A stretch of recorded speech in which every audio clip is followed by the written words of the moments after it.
strong, brave men who can take up...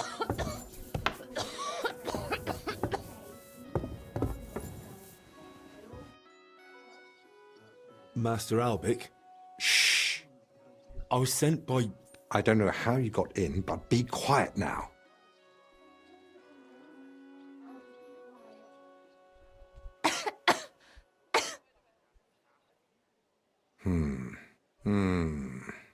Take a deep breath.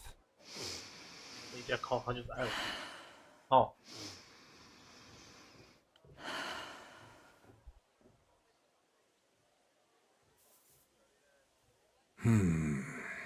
All right. Your breathing is improving. It still hurts in the chest, sir. Like a horse sat on me. A nettle compress will get your blood flowing. It'll ease off.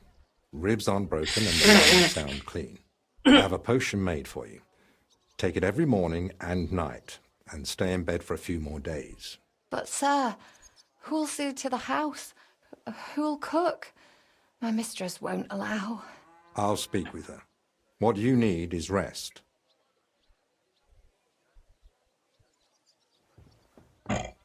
Thanks for waiting. I don't like being disturbed when treating patients. So, what can I do for you? Are you feeling unwell? Me? No. Lord Pisek sent me to see you. Ah, I think I know what this is about. If I may ask, what's wrong with her? She suddenly collapsed with chest pain, passed out while carrying a bucket from the well. Couldn't it be a pulled muscle? If the bucket was full, maybe she just lifted it badly. That's what I thought too. I'm impressed, lad. I'm here as a messenger. Sir Peter of Pisek gave me this letter for you. Really? Let's have a look. Here it is. My name's Henry, and Lord Pisek says I should escort you to the monastery in Sedlitz. Yes, yes. Peter and I had a bit of a disagreement about this matter last time. Look, Henry, I appreciate your offer, but I don't think I require your services. Either way, you delivered the letter, and I am sure Lord Pisek will reward you for that. I heard you intend to ask at the monastery to help you get access to King Wenceslas. Is that true? Unfortunately, yes. I'm worried about his health, and I hope Abbot Jan might intercede on my behalf. You think Sigismund would listen to the abbot? It's a chance, and my conscience...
won't let me waste it.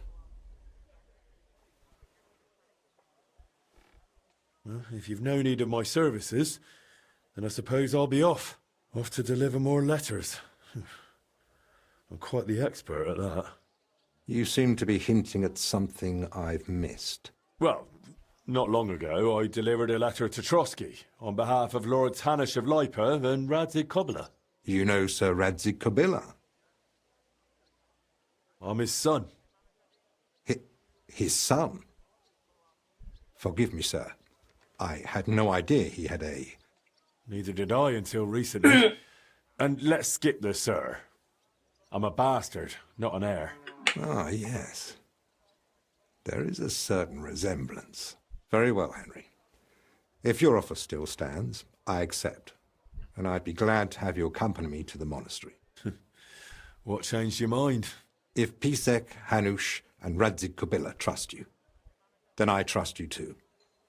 Besides, I wouldn't mind hearing something about my old acquaintances. I'll need a moment to sort out the essentials, then I'll be ready to set off. And you?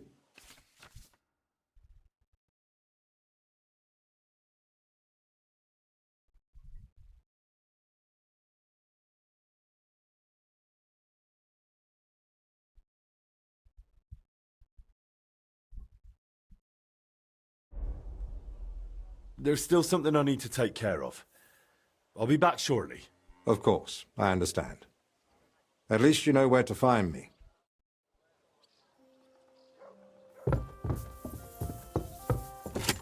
Now, perhaps it would help too.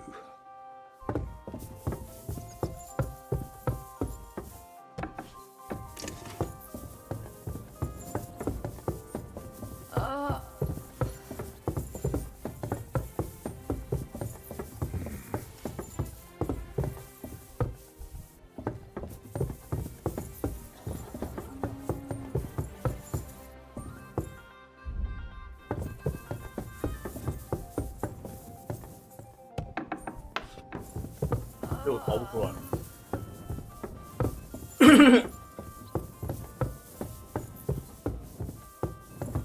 Maybe... No.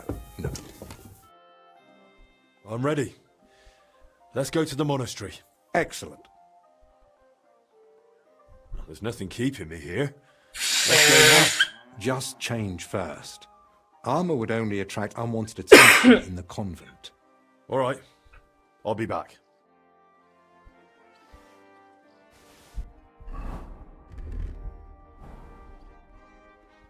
I'm ready. Let's go to the monastery. Excellent. There's nothing keeping me here. Let's go now. I'll just grab a few essentials. All right then. I think we can go. I've got everything I need. And you? How am I supposed to behave at the monastery? You'll be there as my personal escort. So you deserve the same respect as me. It's a bit unusual, but my name opens many doors. That's why I'm counting on you to follow orders and not do anything that might endanger our mission. Of course. You can count on me. How long will the journey take? You've never been to Sedlets? It's just beyond the town gates. I haven't. They don't let just anyone into the monastery. I'm ready too. Let's go. Off we go.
Bro.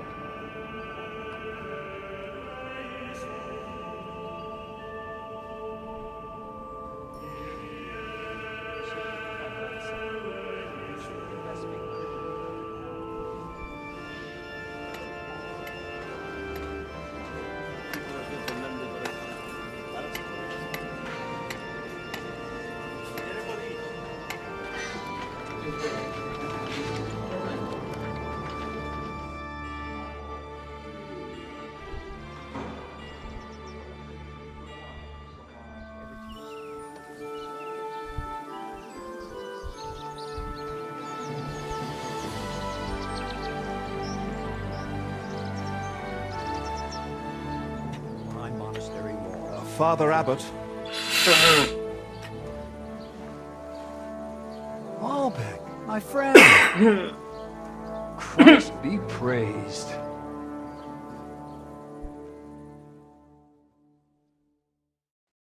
Master Albeck, welcome. I admit I didn't expect we'd meet again so soon. But at the Italian court, I told you I needed to speak to His Majesty. I know, of course. But after what happened, and now with what's going on here, nonetheless, King Sigismund has already returned to Hungary. My friend, we both know your influence reaches well beyond the monastery walls. And so does yours. In any case, you can gain access to Sigismund's court on your own. We both know how. That matter still hasn't been settled, Albeck. The king cares about it. Actually, forgive me. These are grave matters concerning His Royal Majesty. Can we speak privately somewhere? I'd like that, but I'm afraid things are rather complicated right now. Well, what's going on, my friend? You seem a little uneasy. I am. There are 3 seriously ill patients in the infirmary, gravely ill, and I fear the worst. The Black Death? Sadly, we can't rule it out.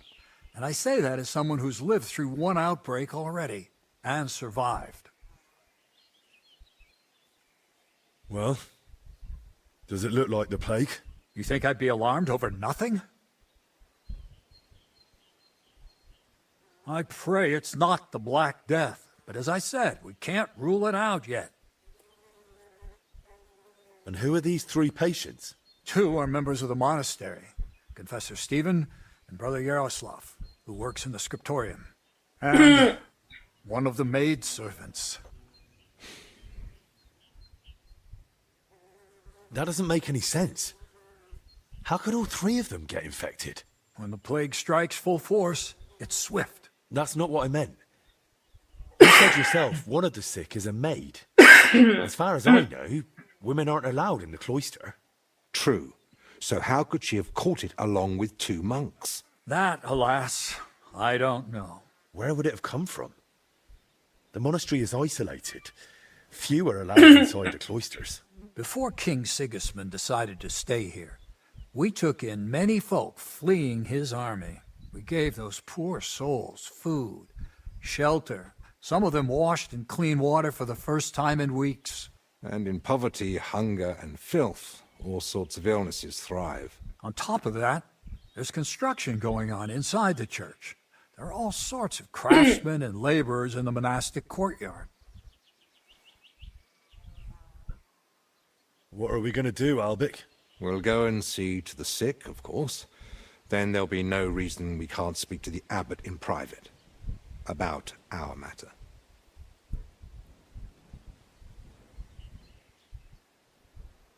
But what if we catch it? My mission is to help those in need. And that risk is part of it. You're free to walk away, of course. Lord Pisek assigned me to guard you. I believe he had other kinds of danger in mind. I wouldn't be so sure. Thank you, Albeck, for volunteering. I wouldn't have dared ask it of you. No need to thank me. I'm a physician. And there are people here in need of help. Not only those in the infirmary. If we can rule out plague, that may put your mind at ease too. That's what I'm praying for. And of course, I'm open to discussing that matter of ours later on. I'll have a room prepared for you right in the infirmary. Brother Benedict, one of our novices, is there, and will tell you all you need to know. Thank you. But I'd like to ask one small favor. I've been here many times before, but Henry's here for the first time. Would one of the brothers be able to show him the monastery? I'd rather he not get...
Let's try a little cough.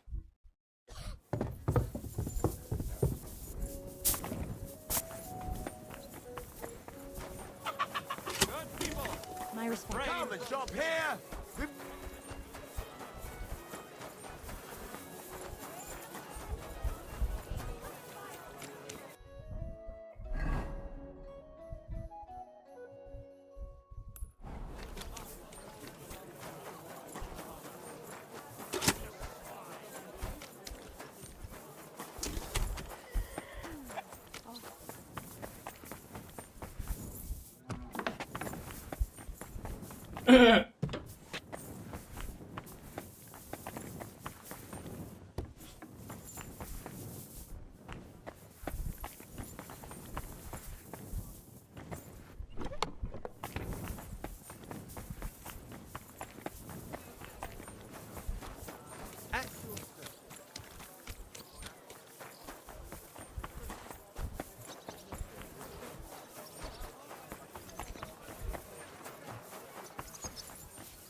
我这不开了。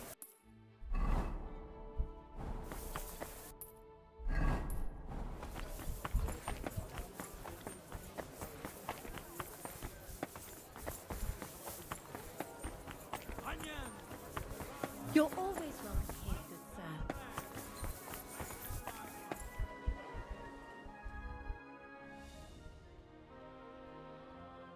Do the laundry today.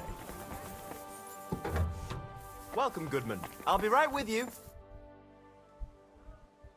I'd like to talk to you. And what the fuck about? I gave you everything you wanted. Let me the hell alone. I want to apologize to you for what happened. I didn't know what was really going on. She double-crossed me, too. I wanted to help a poor woman, and this is how it all turned out. Why did you choose me, of all people? Maybe when I get drunk, I can be a bit of an arsehole, but I've never done anything to anyone. And that woman will do it again to someone else!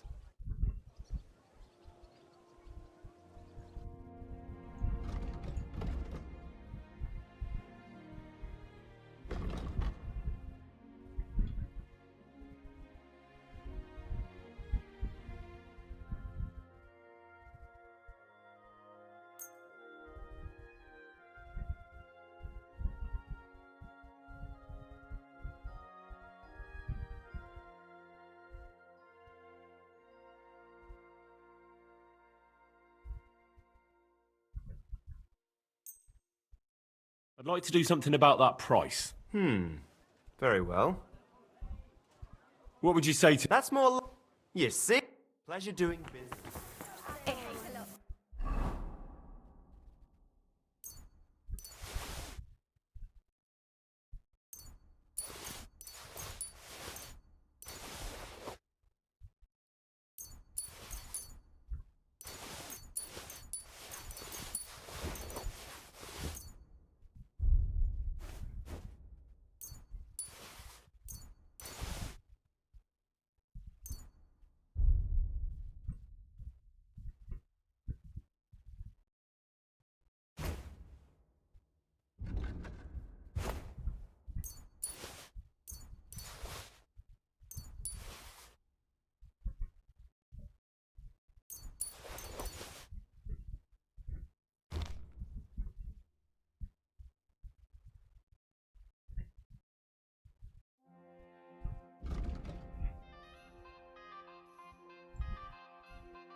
Which way you're going next time?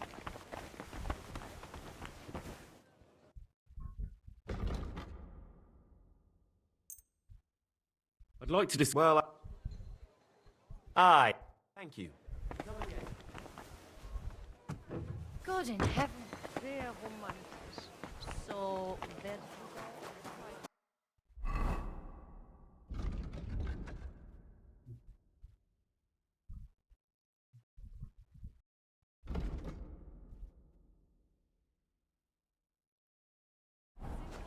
Excuse me.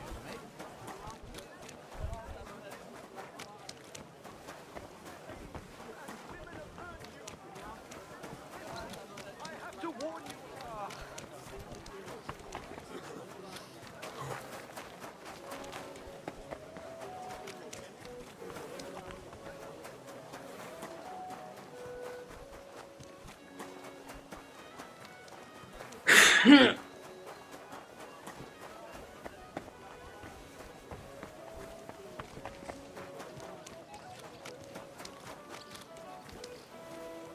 Grüß dich. Was wünschst du? What'd you say to a quick friendly duel? That's a great idea. If you're ready, we can get started right away. Let's get to it. Hey, what do you say to a little wager? We both put in the same, winner takes all. Finally, someone who's not afraid. That's what I like to see. So, ready to go? Ready? I feel quite hungry! Like that?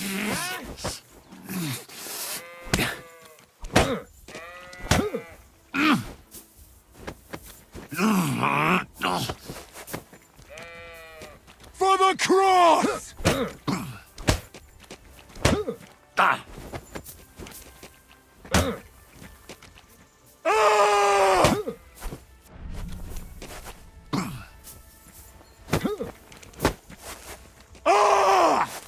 Ah! For glory! Wie Victory awaits!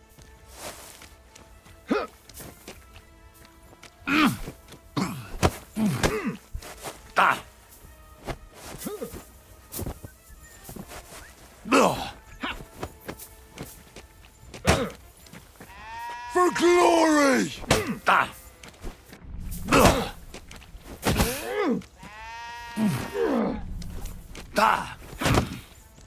Pech gehabt, Arschloch!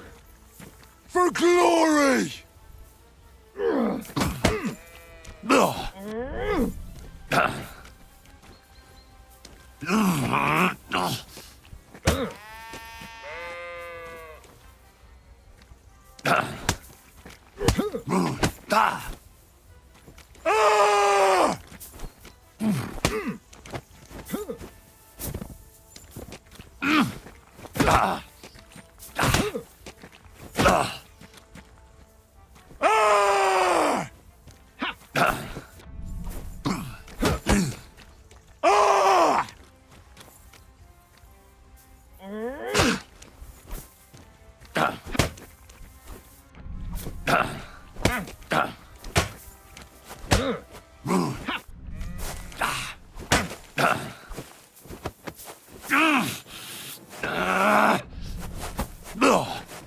For glory!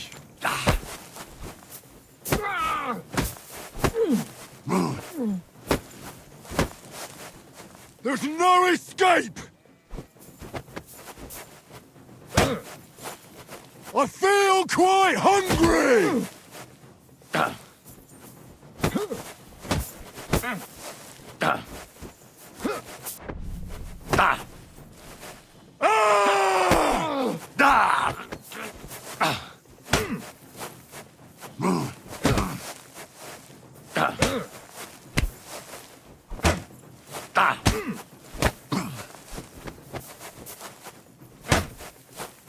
Victory awaits!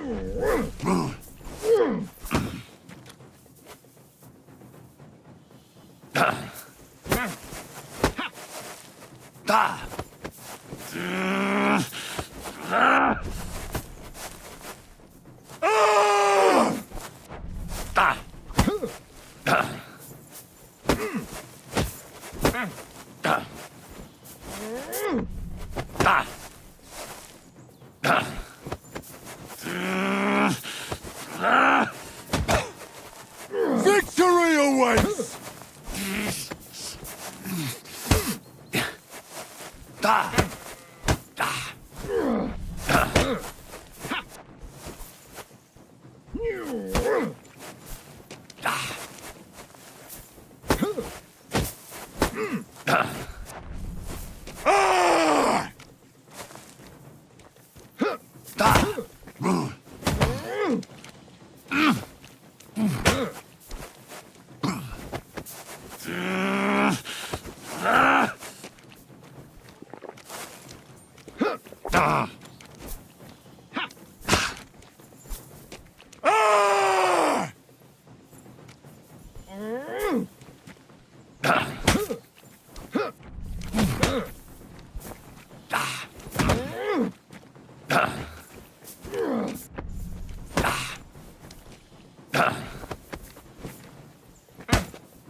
If my luck keeps up, it'll all be over soon.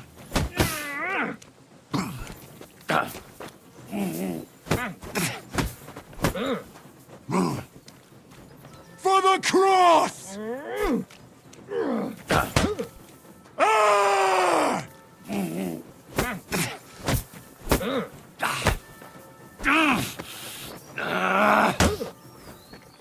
For the cross!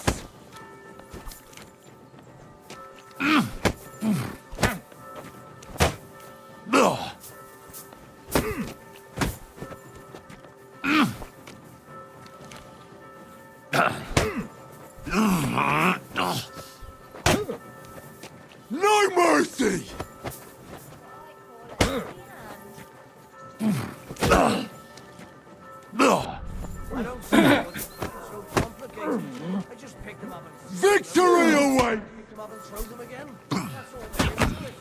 Oh my god， Arschloch! 打不完啊这。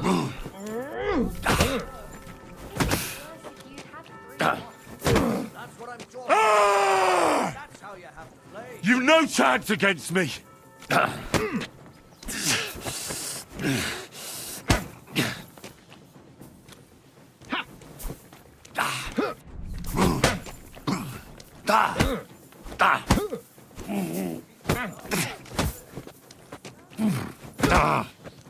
Wie gefällt dir das? 烦死了，就一直回啊，回几批啊，那我都不知道。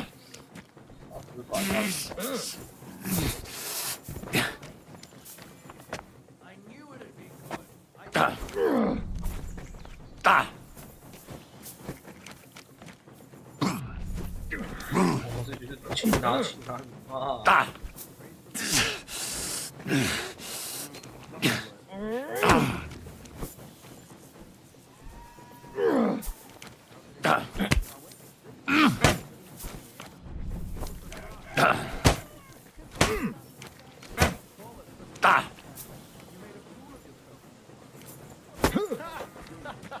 ！No mercy! Victory awaits!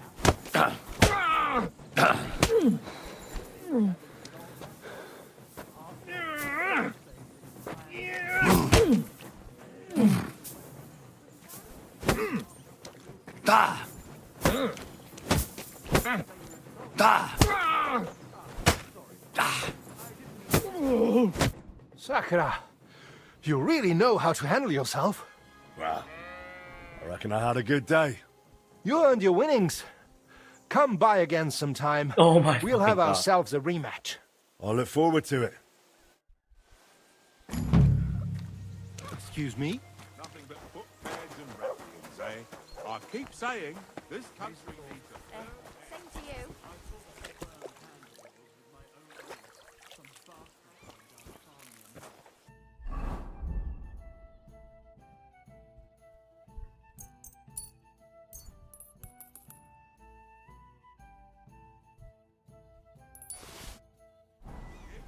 Oh, there you go.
Come and shop here!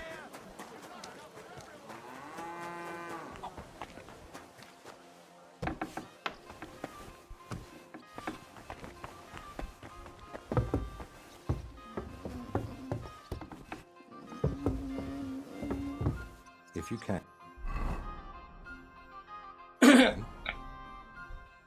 I'm ready. Let's go to the monastery. Excellent. There's nothing keeping me here. Let's go now. I'll just grab a few essentials. All right, then.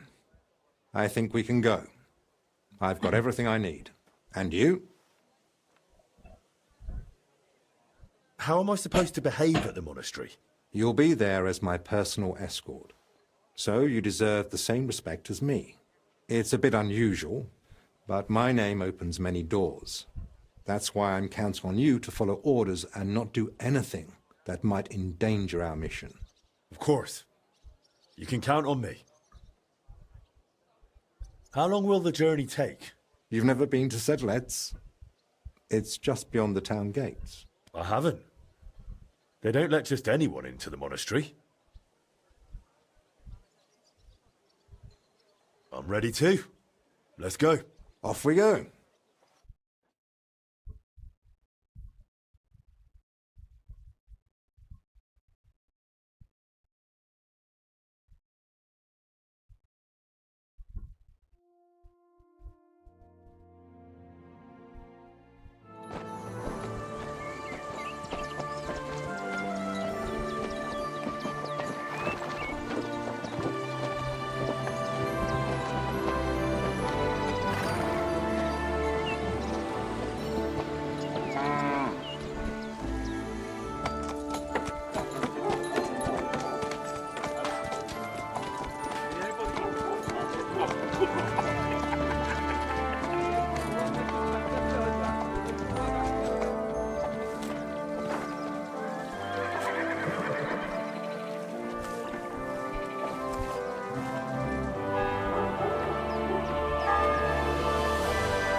Father Abbot.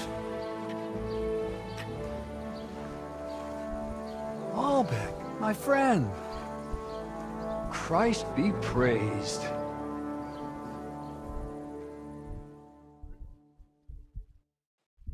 Master Albeck, welcome. I admit I didn't expect we'd meet again so soon. But at the Italian court, I told you I needed to speak to His Majesty. I know, of course. But after what happened, and now with what's going on here, nonetheless, King Sigismund has already returned to Hungary. My friend, we both know your influence reaches well beyond the monastery walls. And so does yours. In any case, you can gain access to Sigismund's court on your own. We both know how.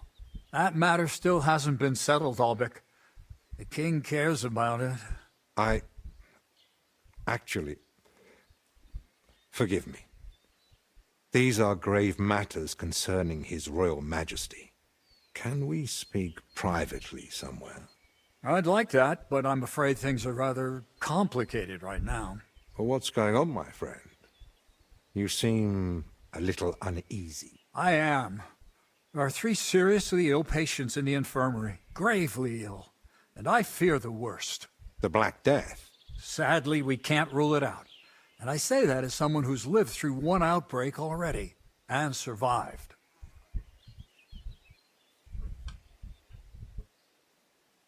Where would it have come from? The monastery is isolated. Few are allowed inside the cloisters.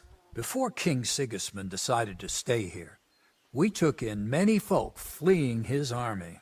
We gave those poor souls food, shelter. Some of them washed in clean water for the first time in weeks. And in poverty, hunger, and filth, all sorts of illnesses thrive. On top of that, there's construction going on inside the church. There are all sorts of craftsmen and laborers in the monastic courtyard.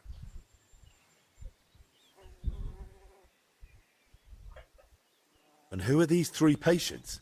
2 are members of the monastery, Confessor Stephen and Brother Yaroslav, who works in the scriptorium, and one of the maidservants. That doesn't make any sense. How could all 3 of them get infected? When the plague strikes full force, it's swift. That's not what I meant. You said yourself one of the sick is a maid. And as far as I know, women aren't allowed in the cloister. True.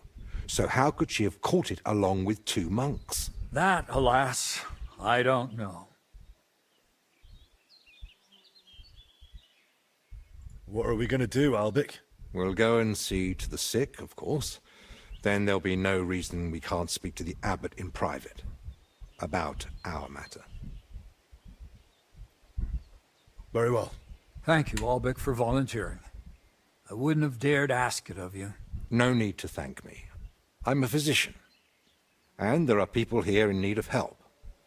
Not only those in the infirmary. If we can rule out plague, that may put your mind at ease too. That's what I'm praying for. And of course, I'm open to discussing that matter of ours later on. I'll have a room prepared for you right in the infirmary. Brother Benedict, one of our novices, is there, and will tell you all you need to know. Thank you. But I'd like to ask one small favor. I've been here many times before, but Henry's here for the first time. Would one of the brothers be able to show him the monastery? I'd rather he not get lost like I did all those years ago. Of course. If you'd like, Henry, just ask Brother Petramil. I just spoke with him before you arrived. He'll show you around and gladly answer any questions. Thank you, Father. Very well. We've talked long enough. Let's get to work. Will you come with me to the infirmary, Henry? Of course. Wouldn't let you go alone, would I? I didn't think so.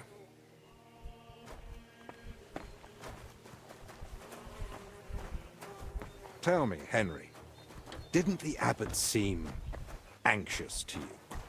Yes. Although it's not like he tried to hide it much. The plague's a terrible illness. But surely they'd recognize it in the infirmary.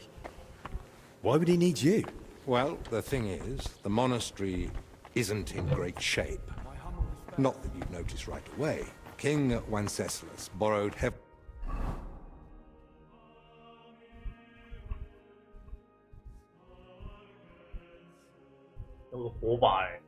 from settlers.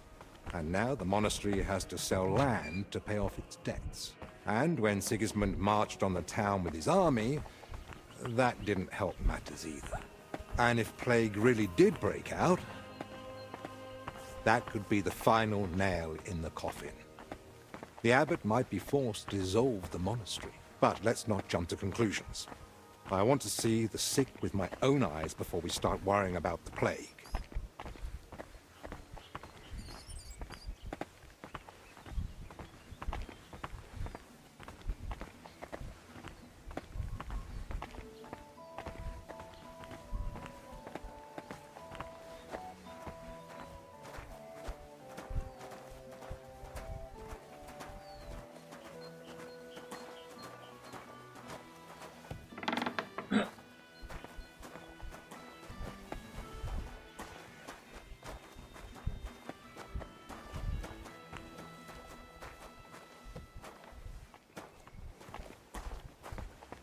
It's your bloody fault anyway. Oh, I struck you first, and that should have ended the duel, but no. You just had to have the last blow, didn't you? Bullocks! I hit you first. Just by a...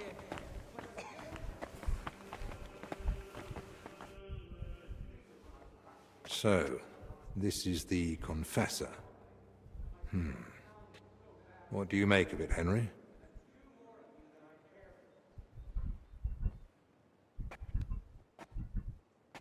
He looks worn out. Doesn't even notice us. Whatever's wrong with him, it's clearly taken a toll. Exactly. At his age, any illness hits far harder than it would a young and healthy man. Well, the good news, I suppose, is that he's not in agony. Pain's part of life, but no one deserves to suffer too much. Really? No one? I can name a few exceptions. A patient isn't a friend or foe. He's a person, like you or me. A person who needs help. All right. So, is it the plague? Or... Well, I don't want to get ahead of myself, but... Albek? Albek of Unichov? Zacharias? What are you doing here? Wherever His Majesty goes, I must follow. You know how it is. But why aren't you in Padua, studying? Have you been missing your homeland? I was summoned home for urgent matters. And since I'm here, the abbot asked for my help. Ah, yes. This plague he's so afraid of. Plague? Do you believe it? Am I such a poor teacher? Of course not. But until now, it was just my word against the abbot's. In other words, I am truly glad you're here, my friend. Henry, allow me to introduce Master Zacharias of Prchatsitz. He once studied under me, but became a trusted friend, and eventually the personal physician of King Sigismund. You flatter me, Albek. The road to that post was a good deal more torturous than you make it sound. And you are... Henry of Skalitz. By order of Sir Peter of Pisek, I'm here to protect Master Albig. Though I've no idea from what. But who am I to argue, eh? Quit complaining. You might find an aid like him more useful than you think. Anyway, this here is Dinesh. He didn't come entirely of his own will either, but he's proven a reliable man. Dinesh Latskvi, gentlemen. Well then, now we all know each other, shall we finally return to the matter of the patients? Zacharias, I presume the abbot summoned you for the same reason as me. Aye, though I've only had time to merely examine them all. So what did you find out? All three share the same symptoms. It begins with weakness, then comes fever, rash, and later bloody diarrhea. By far the best off is the confessor here. He can still talk. The maid and the translator from the scriptorium are much worse. They sleep most of the day. And when they do speak, it's nonsense, because they're delirious with fever. Right. In that case, first we need to bring down the fever. Have they given you anyone to assist? Yes, Benedict. He's a novice and a bit odd, but he knows more about alchemy than most. We'll need linen and clean water for compresses. Pre-boiled water is best. Have you got chamomile decoctions? Benedict brews a fresh batch every evening. And what are they feeding them? Mostly bread, fruit. Yesterday they had fish, but they haven't eaten much of it. That doesn't sound like proper food for the sick. If they've got a fever, they need to be drinking a lot, don't they? You're right. This is no good at all. They might as well be feeding them dry pretzels. They should be getting something light and nutritious, ideally in liquid form. Broths, stews, thin porridge. Agreed. Dinesh will speak to Solarius Julian. You know the way to the kitchen, right? Consider it done. Then fetch herbs from Joachim. I gave him a list of what we'll need. Gentlemen. Joachim, you say? Well now. Who's this Joachim? You know him? The monastery herbalist. He lives in a hut in the garden behind the infirmary. But if I were you, I wouldn't bother him too much.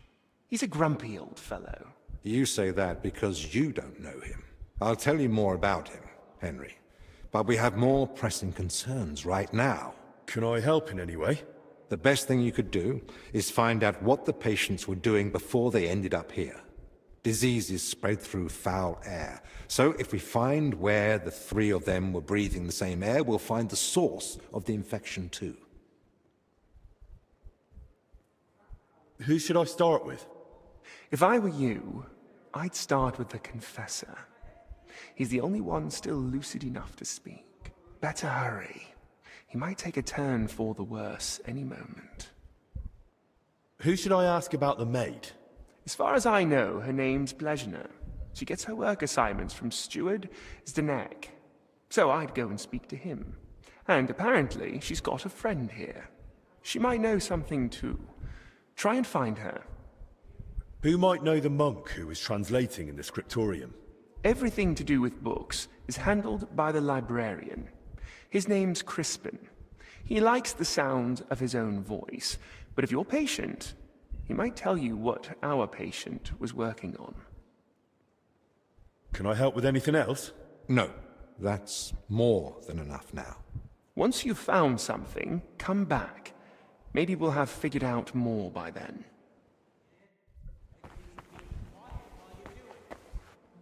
How do you feel? Like I'm turning inside out. Don't worry. I'll let you rest. But first, I need to know who you've been seeing lately. And where. What? Why? Because we need to find out where and how you got infected. What's that got to do with the others? The sickness spreads through foul air. Anyone breathing the same air as you might be at risk. You sound like you know what you're talking about. And I believe you've got your reasons. But I'm a confessor. I can't. I mustn't break the seal of confession or tell you what anyone confided in me.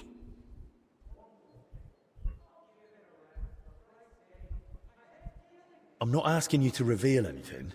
Just point me in the right direction. Perhaps you're right. I could at least point the way. There's something that might be connected to this dreadful sickness. Look in my cell. It's the one beneath the abbot's chamber, opposite the spiral staircase. Here's the key. I think you'll find something there that might help you. What am I looking for? That you'll have to find out for yourself. I understand. I won't pressure you. Get some rest. Wait, please. Do you think that I might ask you for something? What is it? I'd like to have some flowers. Something living to cover up the ever-present stench of decoctions. What would you want flowers for? You'd be better off brewing a fever remedy from them. Do I need a reason? I just like them. Their color, their fragrance. That's what I miss the most here. I'll see what's growing nearby and bring you some. It'll brighten the place up a bit at least. Thank you, lad.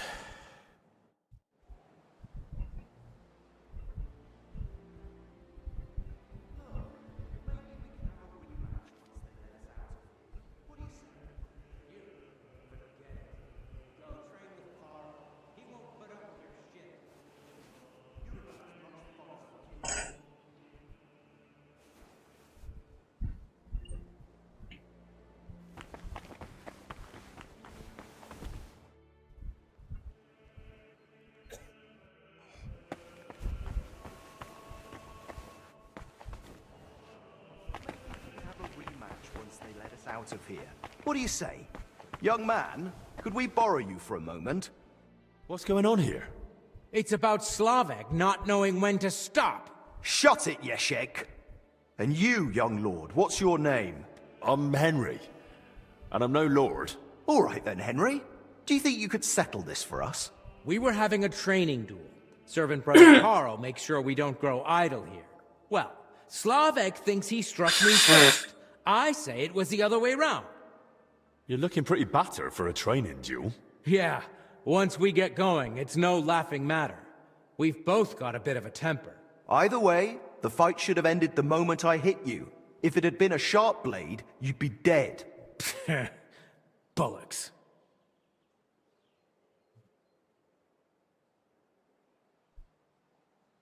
How did it happen from your point of view, Yashek? We were having a training duel, but it wouldn't be Slavic if he didn't run his gob the whole time. I didn't give a toss until he started insulting my ma. I won't have anyone doing that in front of me. That's serious. What did he say? That she squints, and I've got it from her. I warned him to shut his gob or he's done for. I gave him a jab in the shoulder, well-placed and educational, to end the fight then and there. But he got all riled up and came back at me. That's a load of crap. He pounced at me out of nowhere. I was only defending myself. I still want to hear what Slavek has to say. Now that's more like it. We just wanted to warm up a bit. Attack, block, But Yeshek completely lost it. Left lower cut, lunge at the knee, then straight for the ribs from the right. All at full force, like he was trying to kill me. So I shout, "Ease up, have you lost your fucking mind?" And the idiot goes even harder. So I smacked him one. What else was I supposed to do? Where exactly did you hit him? Where do you think? Right on the skull. I blacked out for a moment, but then I just saw red. Yeah, he looked like he'd completely snapped. He swung and... Ow! Bloody hell! He struck down at me with a full swing straight to the collarbone. Oh, come off it. You're making half of that up. This bickering of yours is tiring. I'll tell you what I think, but then you'll both shut up. All right?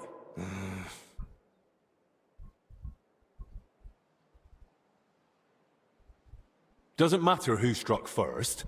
It was a training fight. Oh, it hurt like a real one. Yeah, I'll have a scar across half my head because of it. If either of you knew a master strike, you might have come off a bit better. Or at least one of you would have. Master strike? Your armed brethren probably call it a Meisterhau. You deflect an attack and strike your opponent in one move. Oh, don't give us that. Nothing beats a good solid smack in the teeth. My thoughts exactly. We could still have a bout though, eh, Yeshek? Once they let us out. I'm still pissed at you over the last one. Oh, come on. I didn't mean that stuff about your ma. I've never even seen her. And anyway, I'm glad I ended up in the infirmary with you. What more do we need? Yeah, no Ludov breathing down our necks day in, day out. Who's Ludov? Our commander.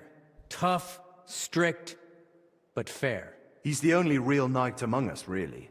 Came from Marienburg. That's a castle belonging to the Order. It's supposed to be massive. I'd love to see it one day. I haven't set foot outside Bohemia in my whole life. Don't worry. You'll see it when we march out of here. But till then, we're stuck here for a while. Well, I wish you both a swift recovery. I'll be off now. Thanks. By the way, if you run into Brother Carl, tell him not to take it to heart. We brought it on ourselves. He's a good man. And if you wanted, I'm sure he'd let you train with us at the camp. Just tell him you know us. But watch yourself, so you don't end up like the two of us. I don't think Carl could take that. I'll keep that in mind. And Henry, before you go, I have one more favor to ask. When they were carrying me here, I dropped my purse somewhere along the way. A nice one, made of leather. Could you look for it? It had all my coin in it, but I can barely stand, let alone go searching. Do you at least know where you lost it? They dragged me along the path by the ponds.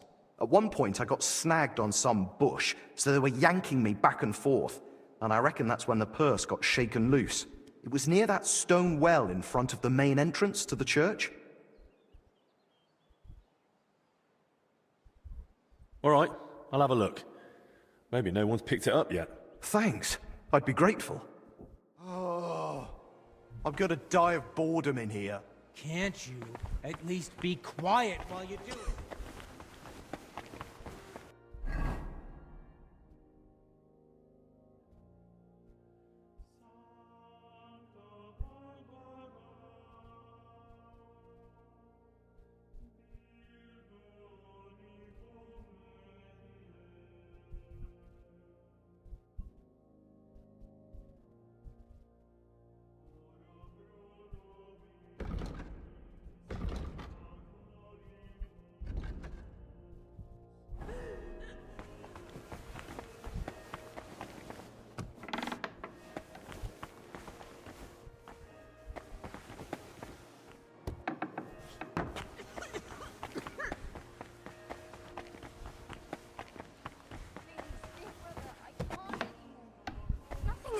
doing?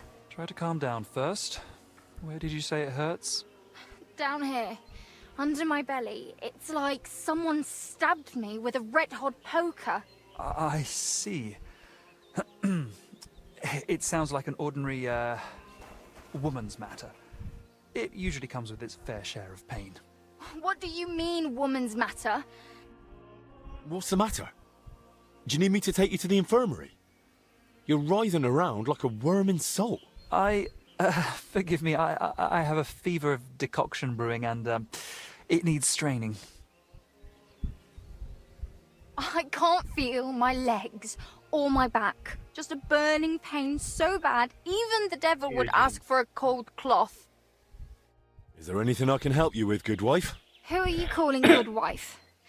The name's Maddie, and no, only a sawbones can help me. Or the Reaper, maybe. Then it's your lucky day. Because I'm a bit of both. Tell me what's bothering you, Maddie. Well, it hurts like hell. Here, below my belly. It feels like a couple of hounds fighting over a piece of bacon. And the Holy Brother over there won't help. Says it's a woman's issue. Only I'm regular as a Vesper's bell. This is something else. That's a vivid description. How long has it been hurting? Well, it started the day before yesterday, and it's only gotten worse since then. And I've tried everything. Calamus, yarrow.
I even prayed to Saint Benedict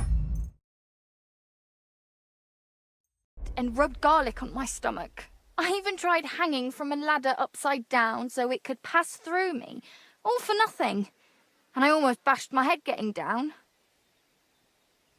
What were you doing before it started hurting? Working like a dog I was. Who said I wasn't? Zdeněk? All right, so I sat down on the stairs, just for a little while. My legs were killing me. Besides, those stairs were bloody hard. And ice cold too. It's a wonder I didn't freeze in place. All right, enough.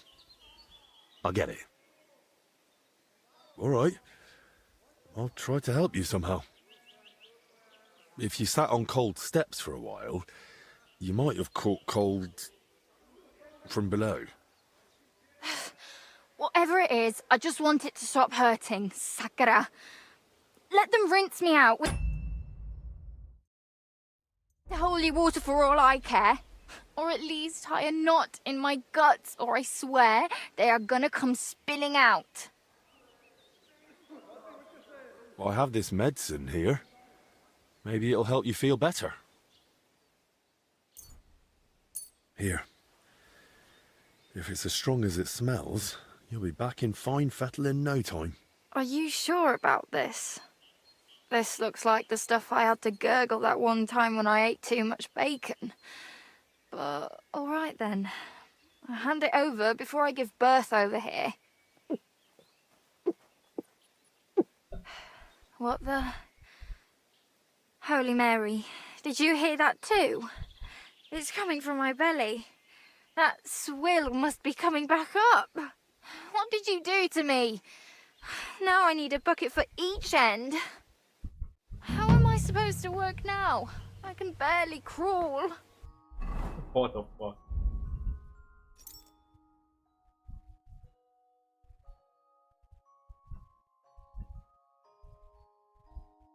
大师拿药这边我在。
是啊，打不出字啊！耳在哪里啊？操！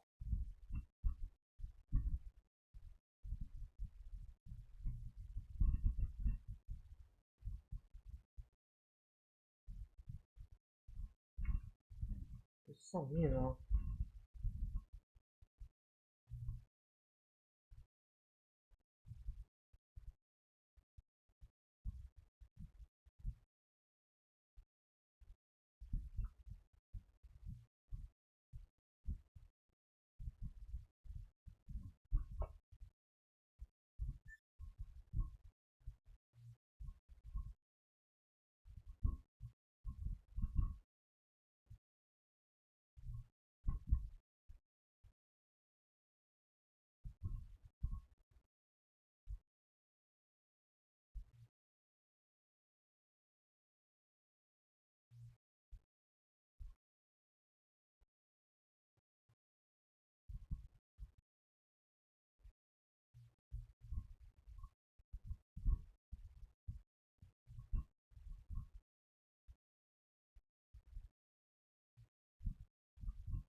So this is where they put the altar Voitor and I painted. Beautiful work.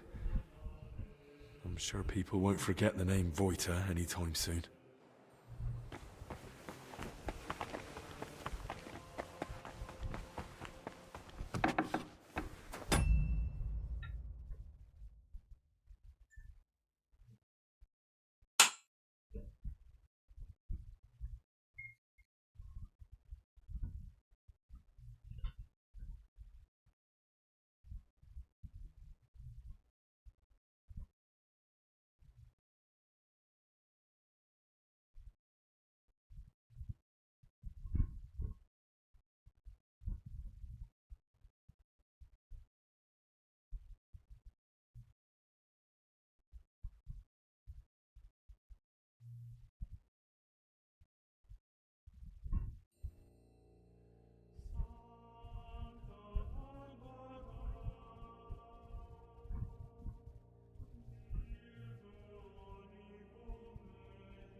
What's right?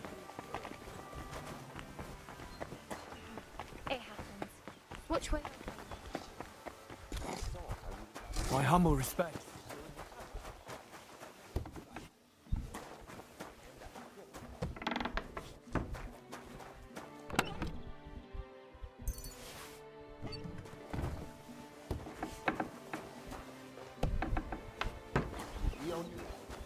Not just your back. Clever. And you should sharpen that chisel. You're working harder than you need with that thing. I have it like this on purpose. I don't want to cut myself.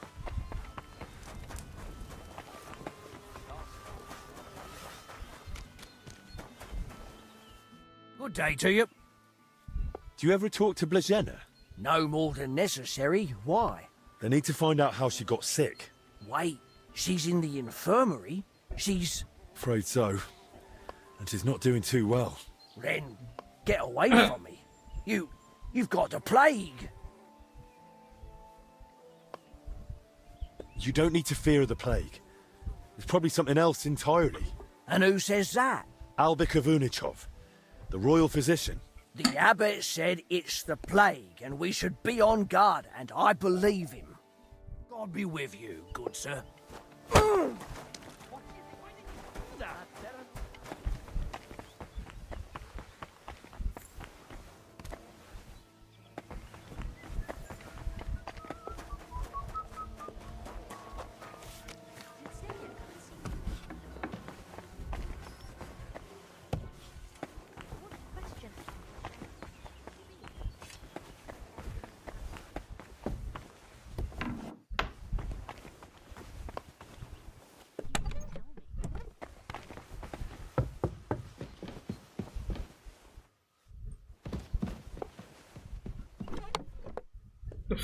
格洛森，又被我脱掉。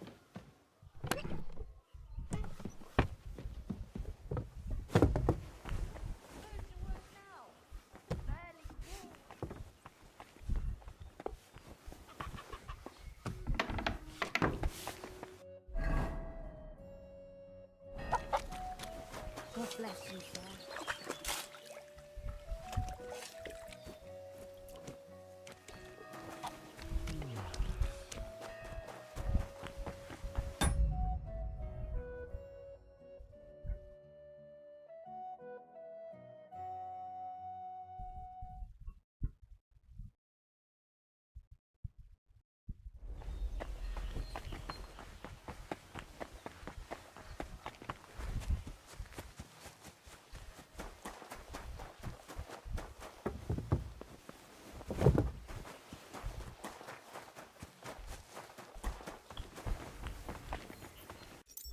修士约翰，这边是有几个约翰？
God be with you.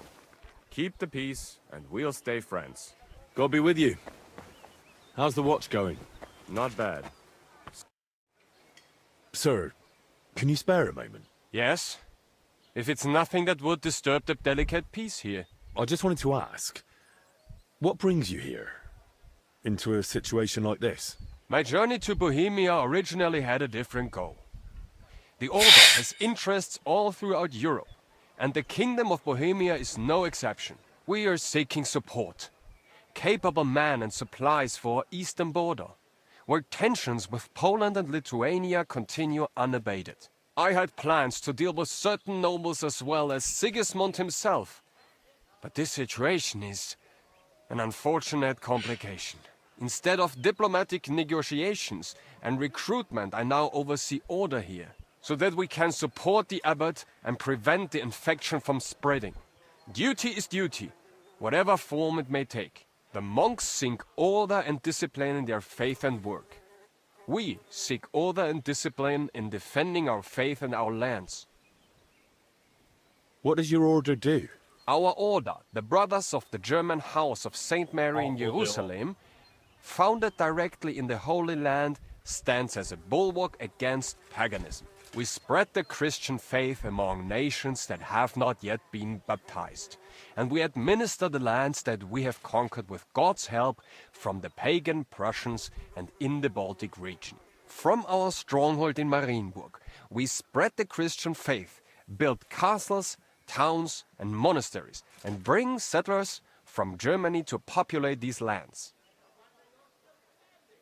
What is the history of your order? The order was founded in the Holy Land more than 3 centuries ago as a hospitaller brotherhood for German pilgrims during the siege of Acre. Pope Celestine III confirmed us at the time, and thanks to the Golden Bull of Rimini from Emperor Frederick II, we gained the right to conquer the Prussians' lands and hold them in fief forever. That was the beginning of our mission, to bring faith in God to the Baltic region and defend the borders of Christianity. And there we built a state stretching from Prussia to Livonia, with God's grace, but also with papal bulls and imperial privileges. But our role was not only military. We founded cities, settled wastelands, and spread order through monasteries. And to this day, we remain guardians of this tradition. Sir, you mentioned you're in need of capable men. Does that mean I could join you if I wanted? Ha ha! It's not that simple.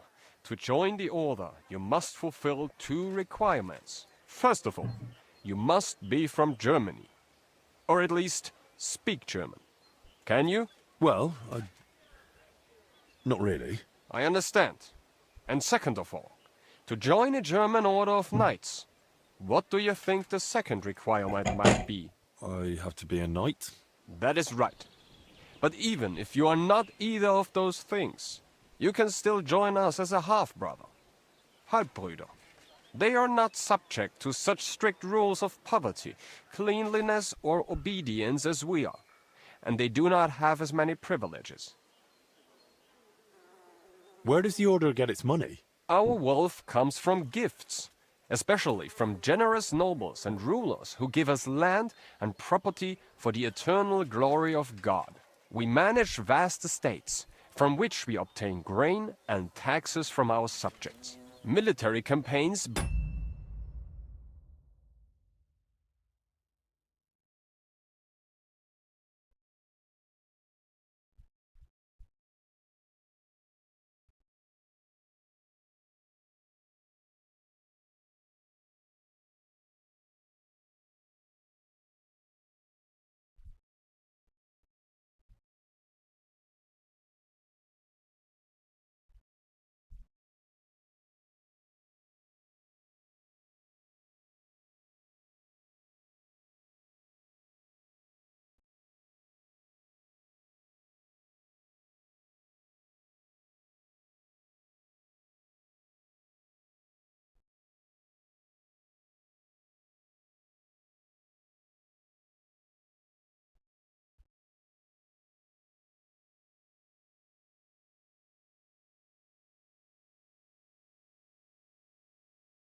bring us new territories and further resources to advance our cause, whether through trade, farming, or serving those in need.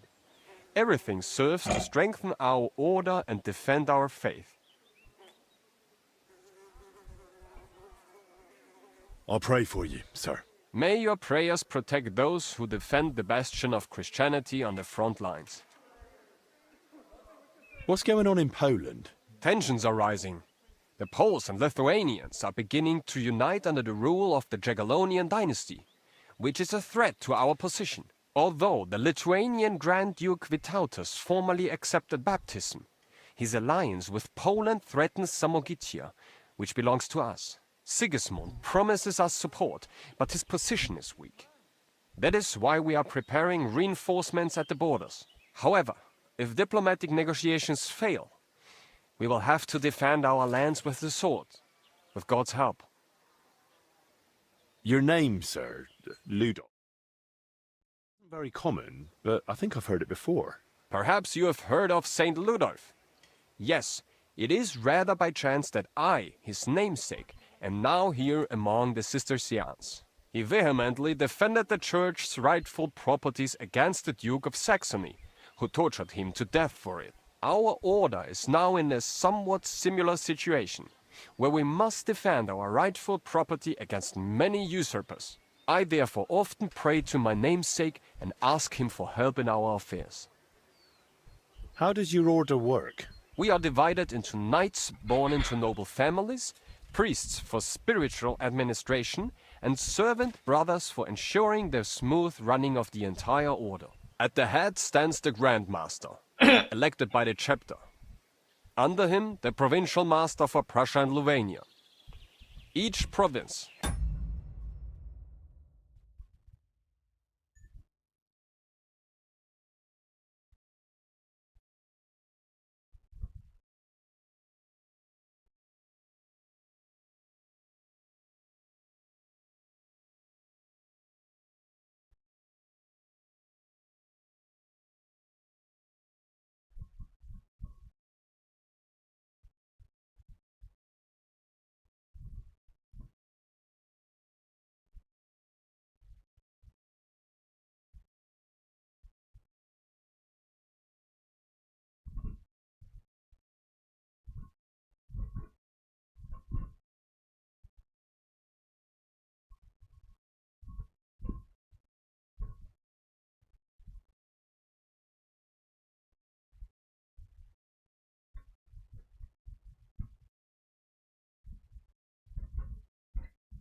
has its own governor.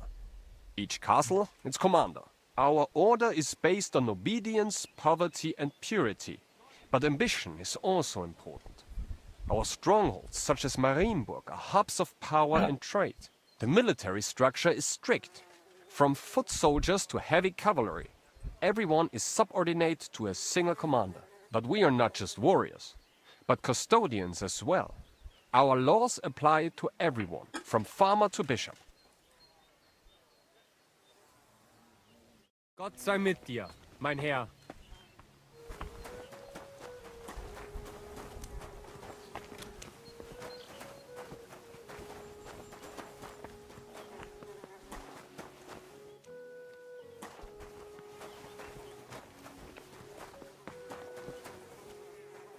God be with you, my friend. Hey! You're not allowed here. Greetings. What brings you here so early in the morning? Greetings. Can I have a training bout with you? Now's not the best time. Why not? We found our brother dead. Someone murdered him. Everyone here's on edge. Jesus Christ. Once we find out who did it, justice will be served. See you soon, my friend.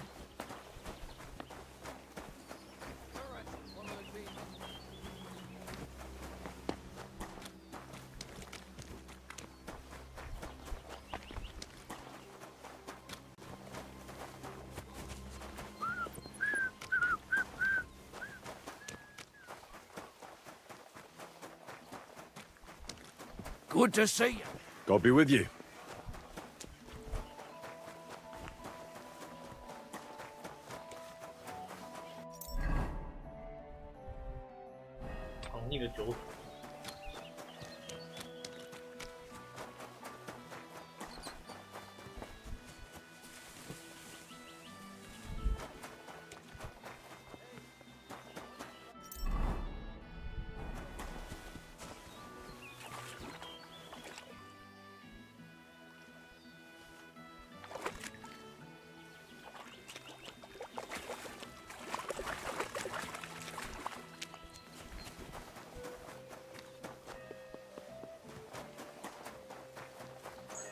God be with you. Keep the peace, and we'll stay friends. God be with you.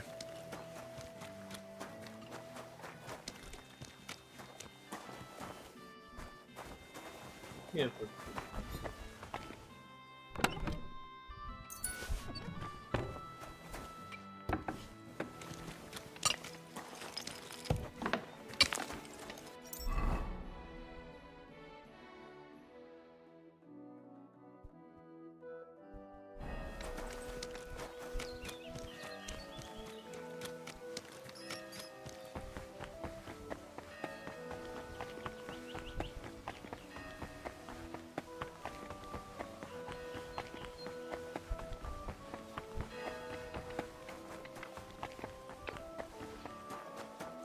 You're always welcome here, noble sir.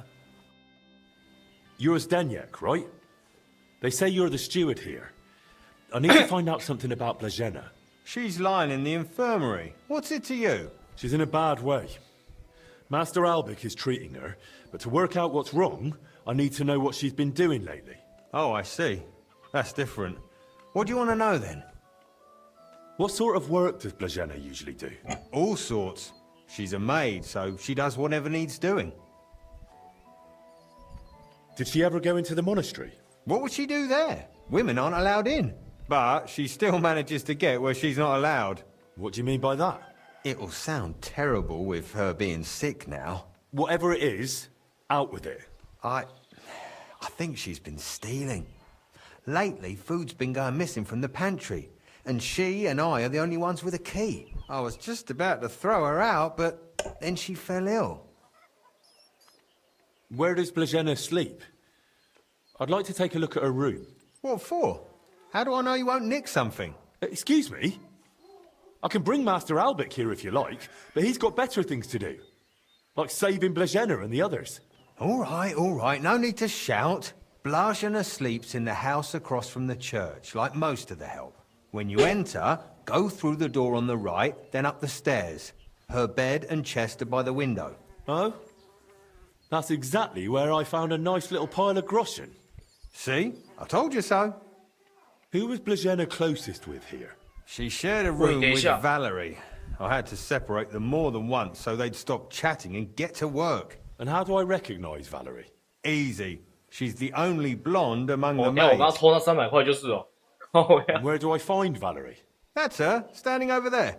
But listen, don't tell her what I suspect. She might take it the wrong way. Where did you say I'd find Valerie? That's her, standing over there. Where did you say I'd find Valerie? That's her, standing over there. Thanks.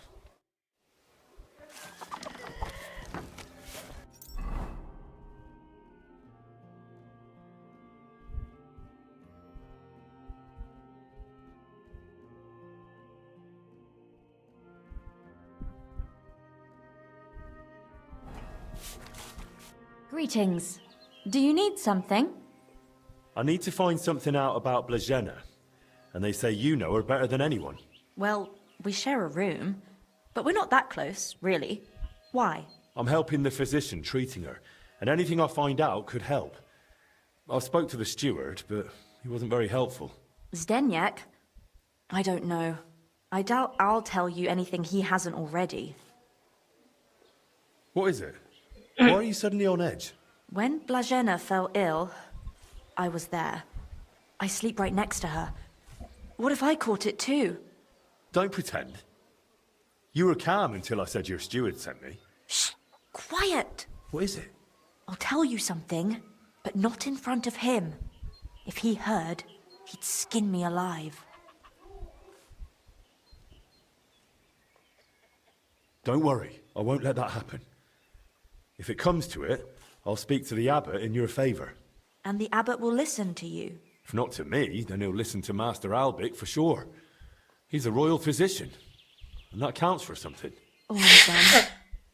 What did Zdeněk tell you about Blazena? Well, he said he suspects that Blazena's been stealing. That scoundrel! I knew he'd try feeding you lies. How can you be so sure Zdeněk lied to me? Because I caught him red-handed. I saw him going through Blazena's things. Her chest. You think he was looking for something? Maybe. I saw him take something out of her chest. And do you know exactly what he took? No. It was already getting dark, and the bastard's quick with his hands. But it must have been something small. Right after that, he slipped out and went down into the cellar outside. Do you know where Zdeněk sleeps? Maybe I should have a look. We live in the same house. Me and Blazena sleep upstairs. He's got a bed in the kitchen downstairs, just opposite the door. And what sort of cellar is it? The entrance is in the yard, under the stairs. There's food down there, but mainly that's where the monastery wine is kept. There are a few rooms down there, and only Zdeněk has a key to some of them. Sounds like a perfect place to stash stolen goods. But why would Zdeněk lie about Blazena stealing? I don't know what went on between them, but lately he's been giving her a hard time. I think he wants to get rid of her. Now? When poor Blazena's ill? That's just grist to his mill. The poor lass can't even defend herself, and he wants to take advantage of it. Why would the steward want to get rid of an ordinary maid? Isn't it enough that he's a scoundrel? Maybe he fancied her and she laughed in his face. Serves him right. Did Blazena have a sweetheart? That? I'm not entirely sure. So someone's been sniffing round her? I only ever saw her once, chatting cheerfully in the doorway of the monastery with some monk. Monks aren't supposed to talk to women, right? And I haven't told anyone but you about it, and you keep it to yourself too. Blazena's got it hard enough as it is. Where did Blazena usually go around the monastery? All over? Right, but that doesn't help me. Where did only she go? Zdeněk gave her the pantry key, so she was the only one who had access to it. And where is that pantry? That same cellar I already told you about.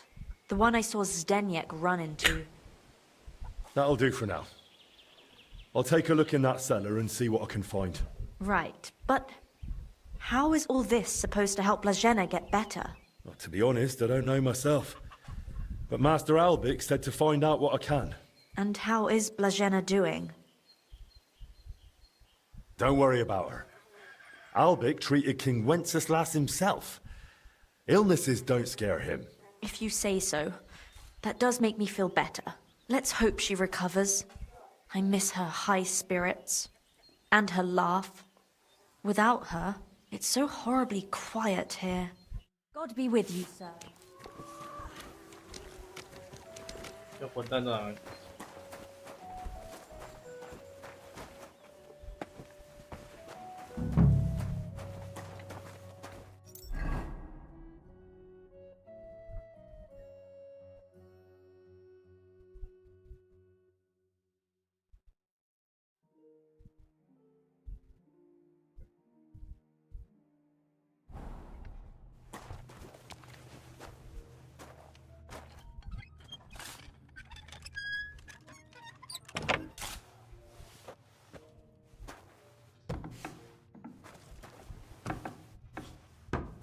？Someone's been hammering these barrels shut.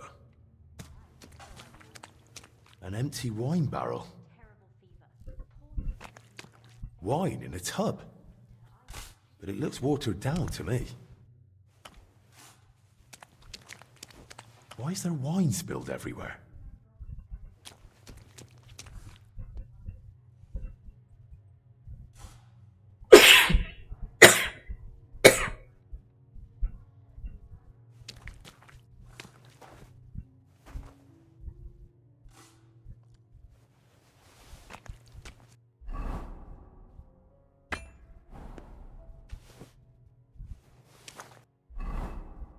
这盾伤在我的力量下才120。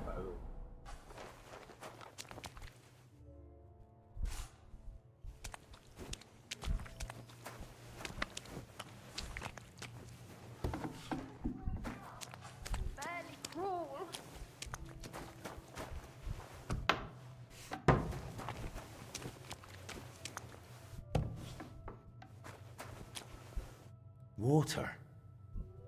That would explain why the wine's such a pale color. It must be seriously watered down.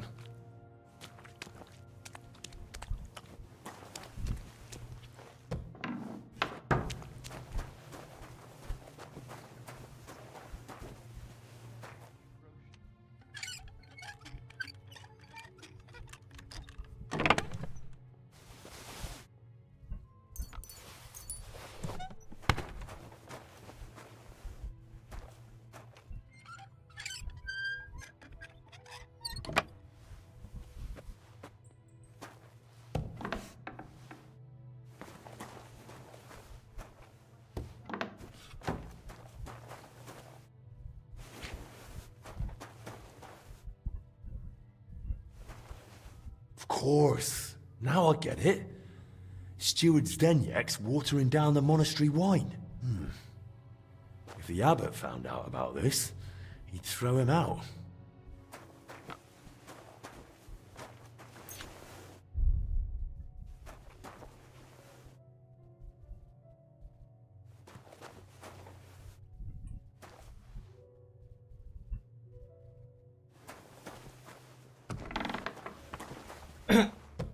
为什么把这样的手变大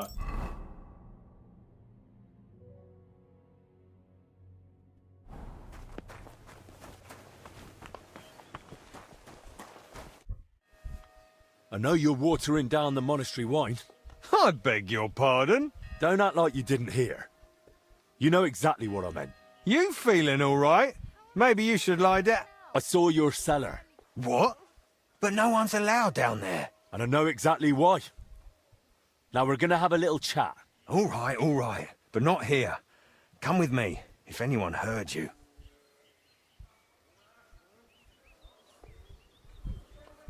Where are we going? To the hop field. There's no one there now. No one will hear us. Fine. Let's go. But don't try anything. I'm not stupid.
come closer. I don't want to shout here.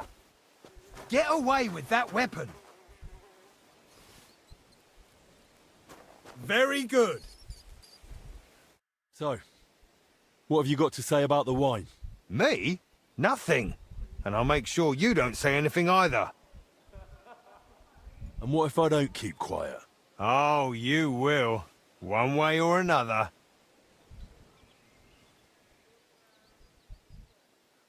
Fine. Then defend yourself. You're mine!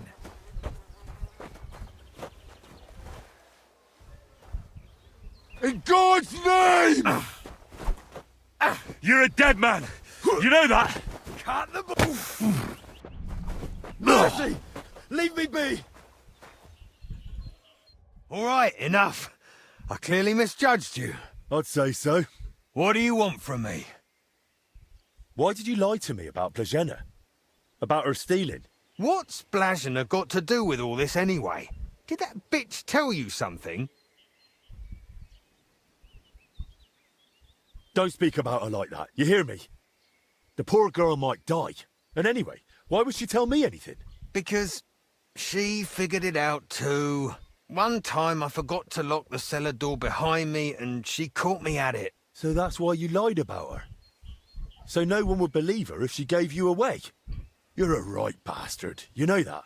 Go to hell. They say you were rummaging through her chest. And you took something. What kind of nonsense is that? Don't deny it, they saw you. So what did you take? Well, this key. Hand it over.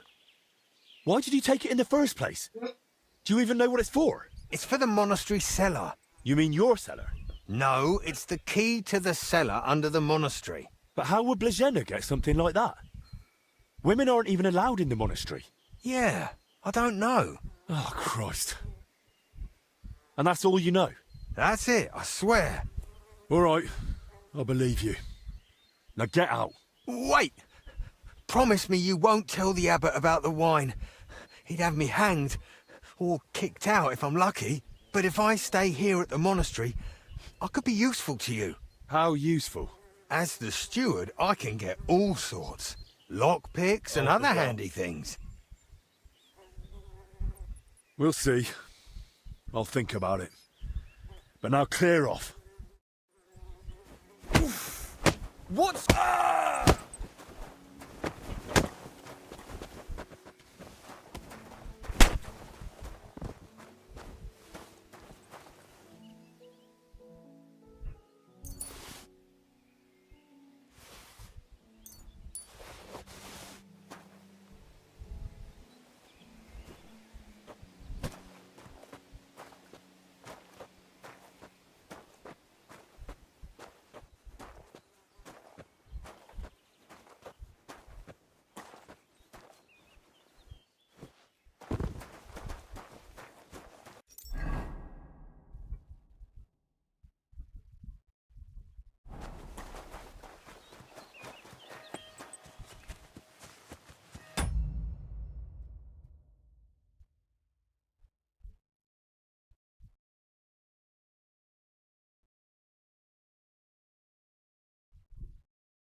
那你应该不太可能会看到。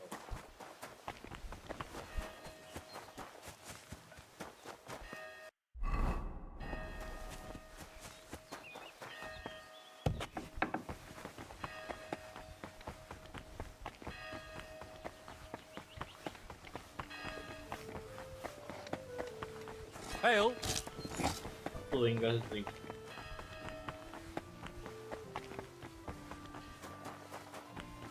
对，哪边？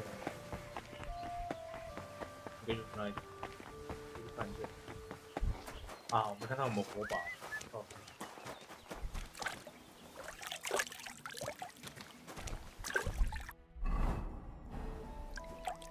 Excuse me?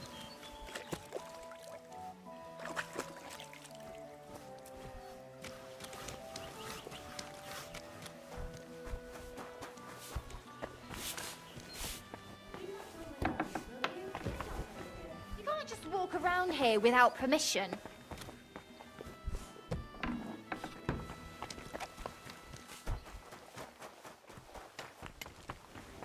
I'm always glad to see polite people like you. God be with you. Cheers.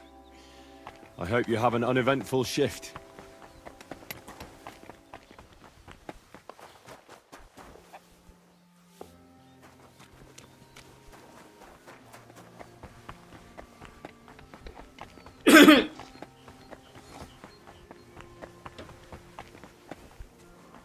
God be with you.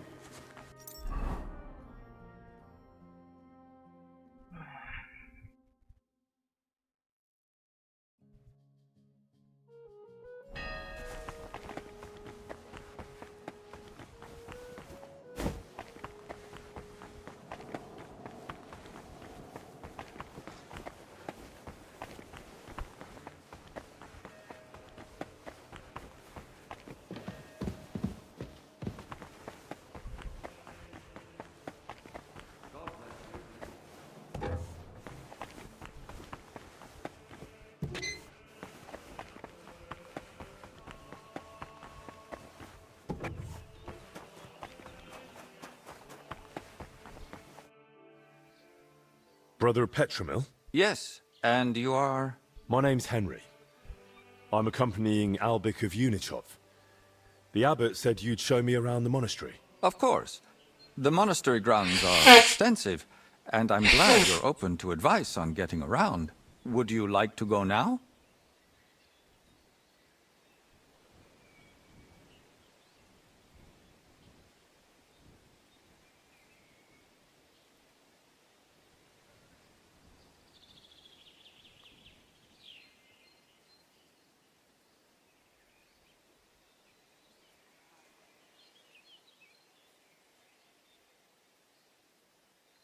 Yes, please.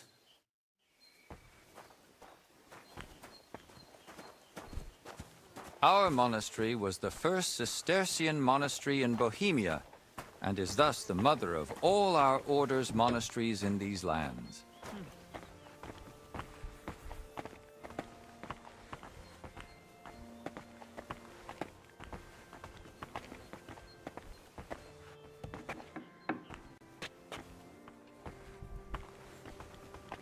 This is the gate to the monastery.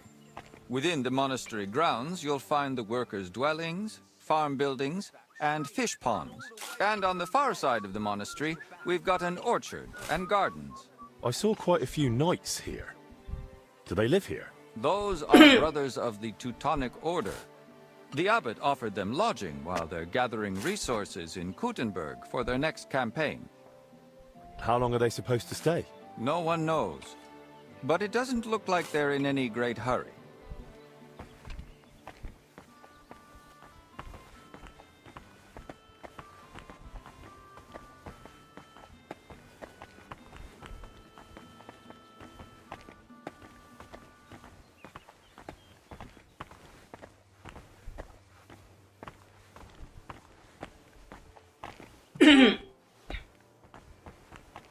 This is the kitchen.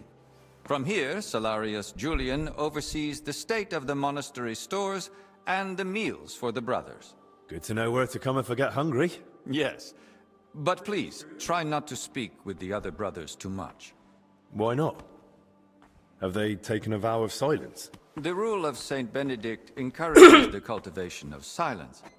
The brothers shouldn't be chatting idly, but rather turning their minds to work and to God. What if I need something? In case of need, of course you may speak to them. But for ordinary tasks and objects, we've developed our own gestures. You don't need to learn them, though. As a guest, you won't need access to such things. Let's continue the tour. Please, follow me. 2 lines of defences. Walls taller than the buildings in Kuttenberg. With a great... Now.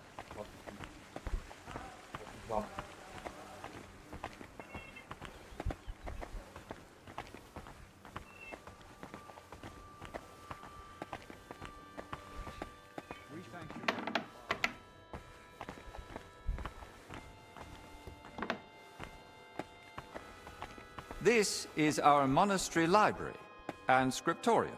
Brother Crispin, our librarian, does a splendid job.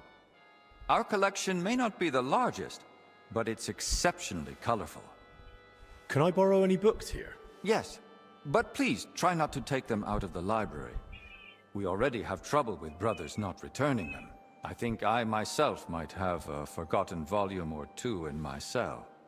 Can I help with that? That's up to Brother Crispin. But it's true he's overburdened and sorely short of time. Try asking him. All right, I'll check with him. If Albic doesn't need me urgently. That would be kind of you. So, let's move on. Christ be praised. Greetings to you, friend.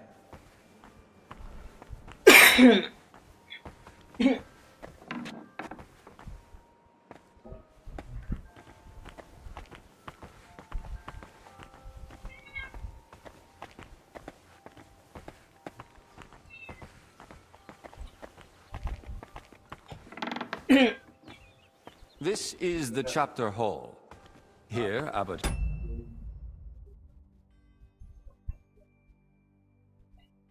Jan receives important visitors and pilgrims. You mean like when Sigismund came? Of course. That was the most important visit and duty of recent years. And what was his visit like? We barely noticed His Majesty. He had his own wing for himself and his retinue. We're now returning it to a more appropriate state for the monastery's needs. Until then, it remains closed. Have you had any other such visitors recently? When Sigismund left, his court physician, Master Zacharias, remained. And what does he do here? He's assisting Brother Benedict in the infirmary, and also teaching him new things. So, why exactly has your master come?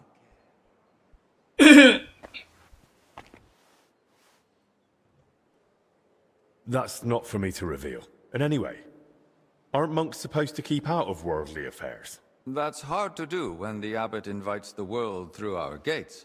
Let's continue the tour. Please, follow me.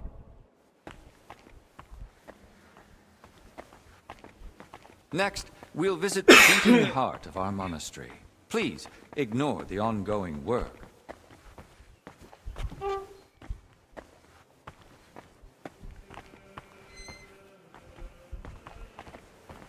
God bless.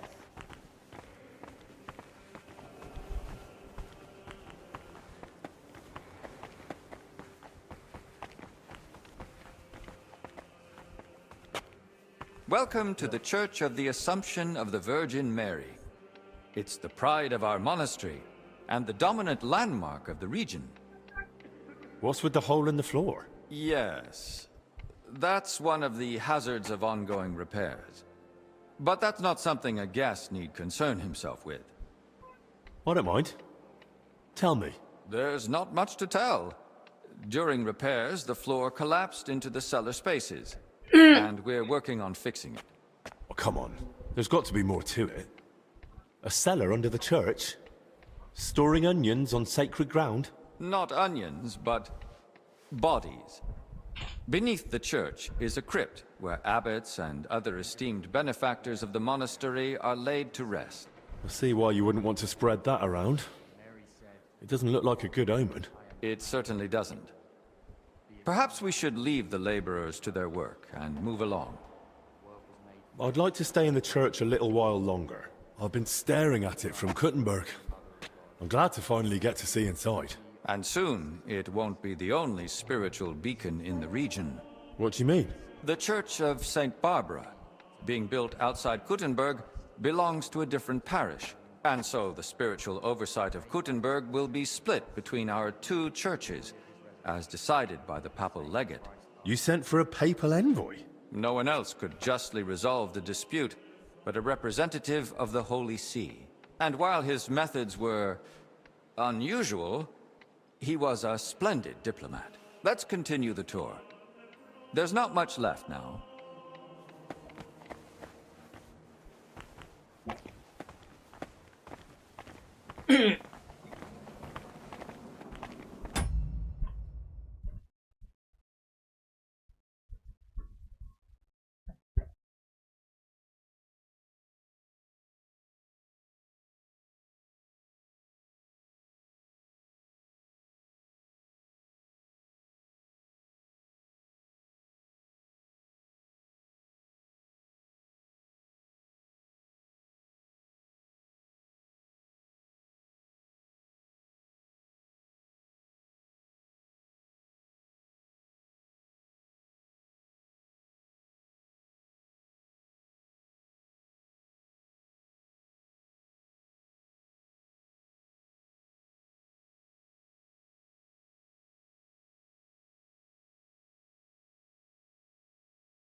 Did you notice the cemetery by the monastery when you arrived?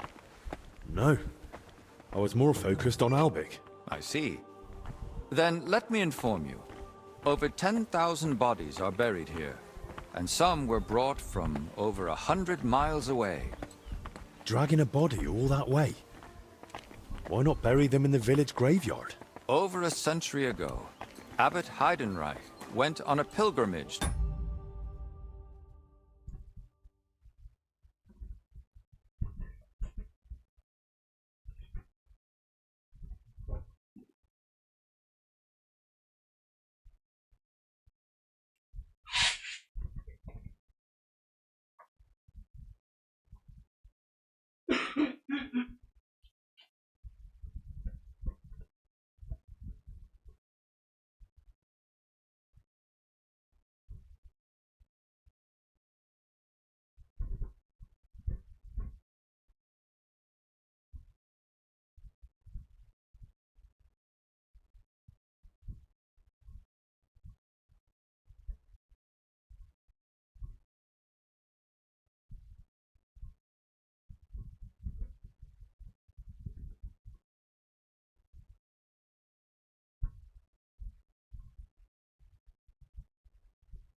The Holy Land and brought back soil from Christ's tomb.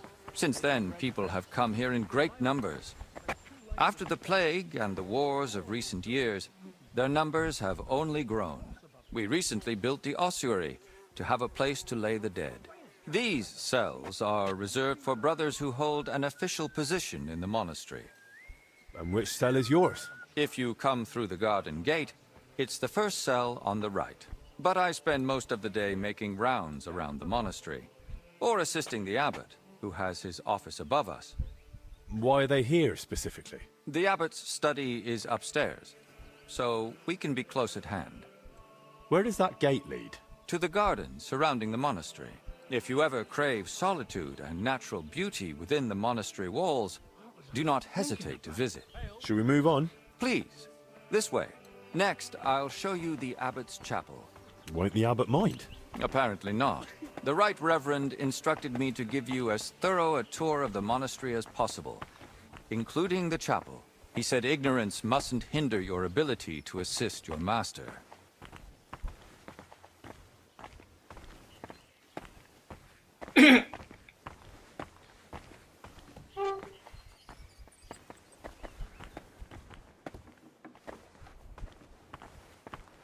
The last part of our tour. This chapel is where the abbot himself prays. The painting above the altar shows Archangel Michael weighing souls on a scale. We see sinners cast to hellish beasts and pious souls rising to the gates of heaven. Weighed against what? Sins against acts of humility, sacrifice, and labor. A humble and disciplined life. And that's enough? Sin isn't easily redeemed. It must be repaid with good deeds, or so it ought to be, at least. I'll now take you to Master Albic in the infirmary. Please follow me.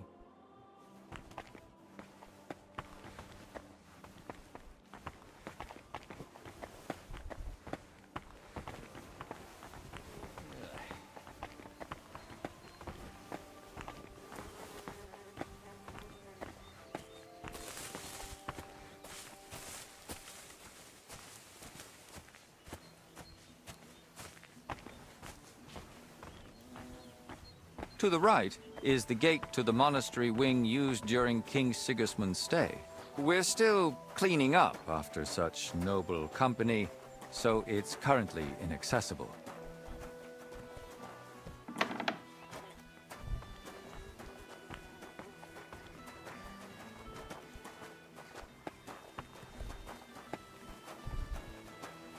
And here's the infirmary, where you'll find Master Albic. Anything else you'd like to ask? Are there any other interesting places you haven't shown me? What exactly are you helping Master Albic with? Mostly I make sure Albic has everything he needs. Then I'm sure you'd enjoy meeting Brother Crispin in the library. He has books that might prove useful to you both. Are there places I'm not allowed? Aside from the wing once occupied by King Sigismund, you're free to move about the entire monastery. But please, speak with the brothers only when necessary. I'd say I know everything I need. I'll go and check what Master Albic needs. Good luck. And God be with you. And with you. 这个房子。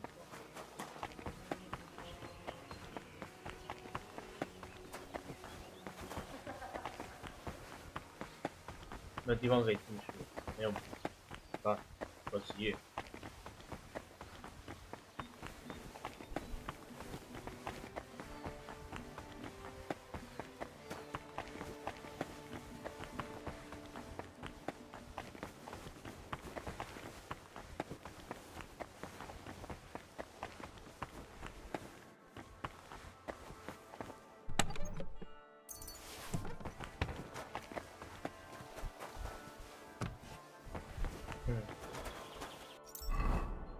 样子。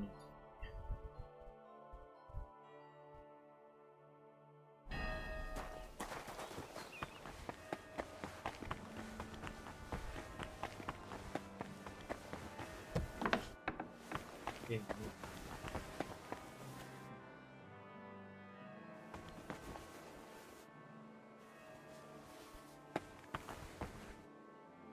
这都不算偷窃。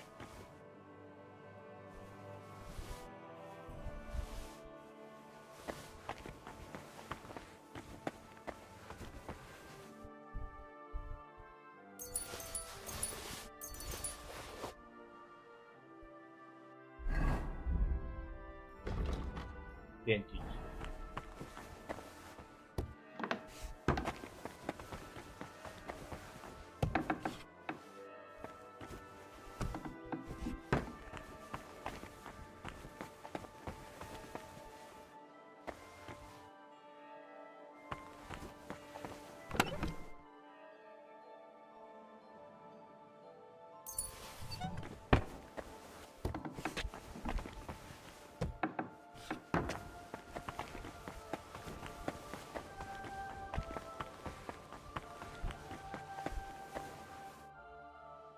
Tell me something about yourself. What do you want to know? Where are you from? I was born in Zadar, that is in Dalmatia by the sea. I grew up at my uncle Stepan Latkovich's court. Until recently, he governed a huge estate in central Croatia, Dalmatia and Slavonia. Until recently? After an unfortunate event, our lands and properties went to Sigismund's father-in-law, Herman of Scilly. What do you mean by unfortunate event? The one that cost you your properties? It was a little misunderstanding, which became known as the Bloody Sabor of Krzewci. Sabor? An assembly of the foremost representatives of nobility and political power in the country. And at this particular assembly, King Sigismund had my uncle, along with most of his people, killed. Why did Sigismund do that? He was still bitter about Nicopolis. But what really angered him was my uncle's support for Ladislaus of Naples. He had long had his eyes set on the throne of Hungary, so you can imagine the king was not pleased. Don't you want to take revenge? Alone? Against the entire Holy Empire? I am no madman, unlike my uncle. He paid for betrayal with his life. Our entire family lost everything. Our properties, our standing, our power, our future. And I want to fix it. I wear black as a sign of shame for my family. I will not wear anything else until I regain the king's trust. Are you sure you can accomplish that in one lifetime? Worst comes worst, I'll die in black too. At least it is suited for the grave. Not that I know many people from Dalmatia, but your name sounds more Hungarian. And that is on purpose.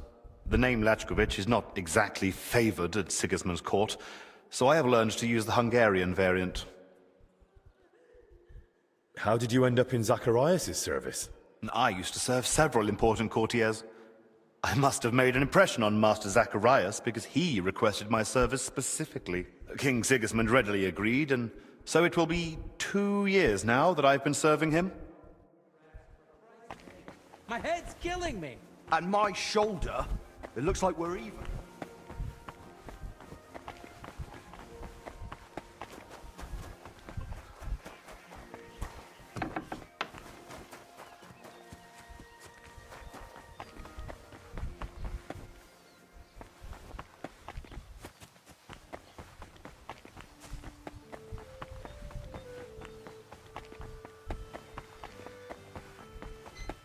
God be with you.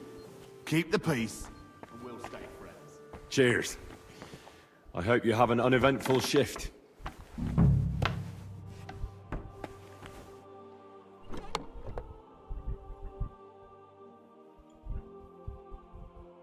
Where the hell did the Confessor get so many valuables? Something doesn't add up here. There's not much here, so where did the valuables come from? So that's why the Confessor wanted flowers from me. He must like them.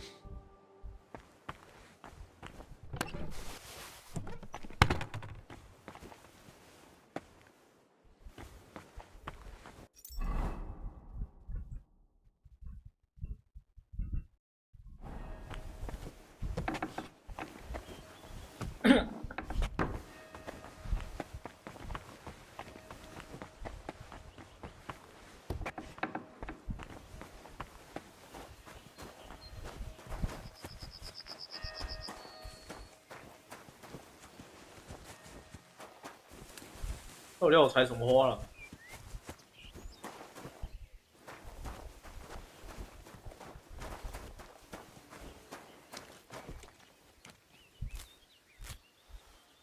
我把这一片全部采完，太棒！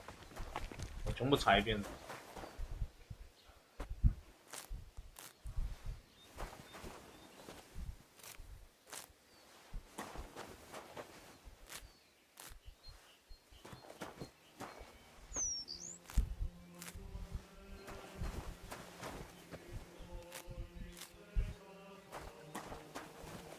我感觉是不用，感觉有超多。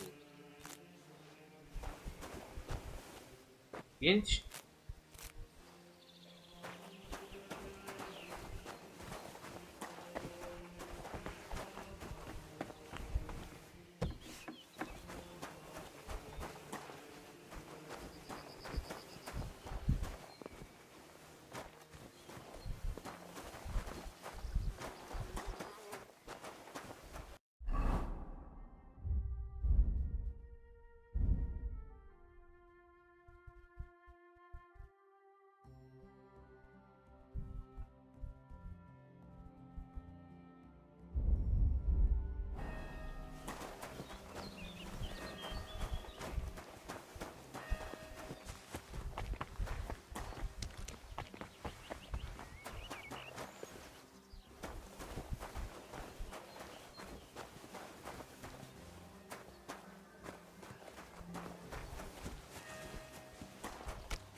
May God give you health, sir.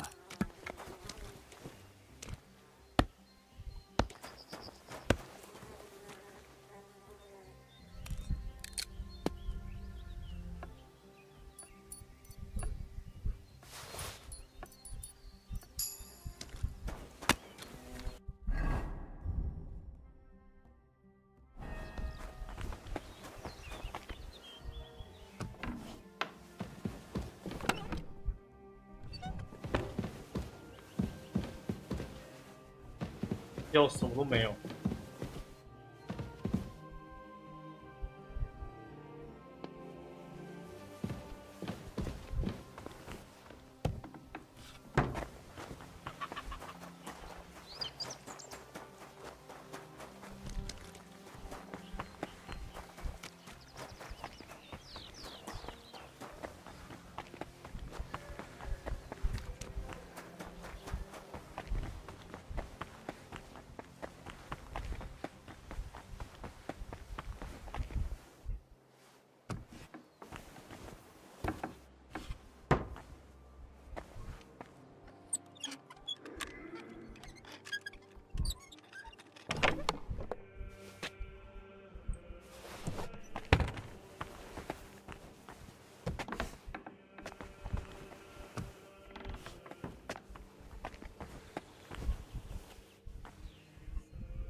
What's this? Playing dice at a monastery? Now what would the Lord think? We're not playing dice. This is a spiritual disputation. We're discussing sacred numbers. Lord, let this man have a short memory and forget what he's done here. I can just see the abbot blessing this disputation, and God threw 3 wands and saw that it was good. The abbot only blessed fasting and above all silence. He fears illness just from anyone coughing in the choir. Please, brother. The abbot doesn't know about this, and he doesn't have to, does he? Besides, judging by the looks of you, brother, you seem like you're a playful soul yourself. What do you say? One more round before we, repent? Nah, I'll face penance either way, so it might as well be worth it. What's at stake? Nothing less than a consecrated die. This one? It doesn't even look square, let alone consecrated. Not this one. A different one. The real one. The blessed die that lands on 6, even if you kicked it into hell and the devil swallowed it and pooped it out. It's now or never, so let's make it now.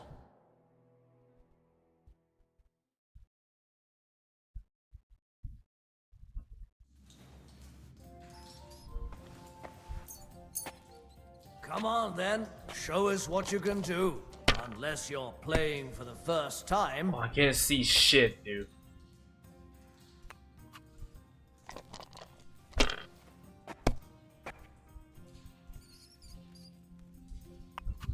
Well, you're not afraid of anything.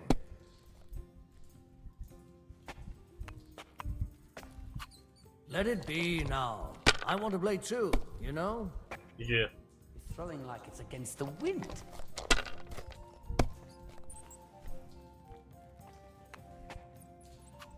Like this.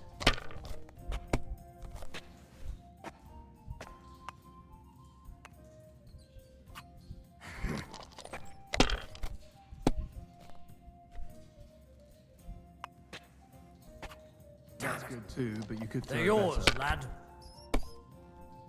Yours, lad.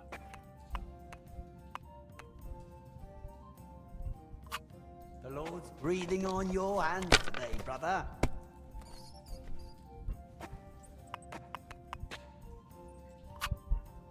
Wonderful. I don't know if monks can even do that, but you turned me over unchristianly. It must have been God's will. God's will is at home in your pockets. What do you say? Want to try again? All right, one more round. So fucking retarded. We'll 那边 see 值就 whose 只是为 side 1500，好 luck is 爽。 on today.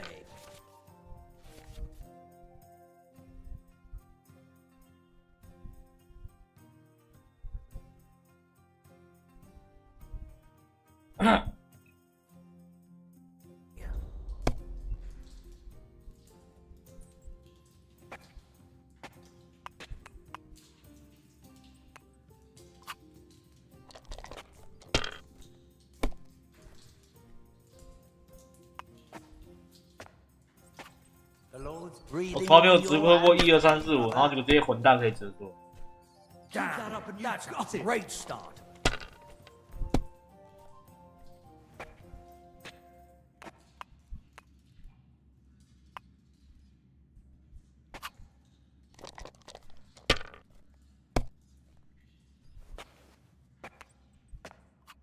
If this isn't divine will, I don't know what is.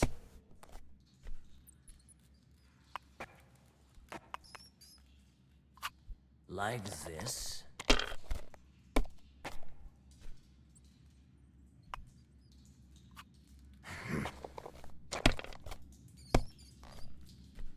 Ah, well, the Lord's getting back at me for yawning during the chants.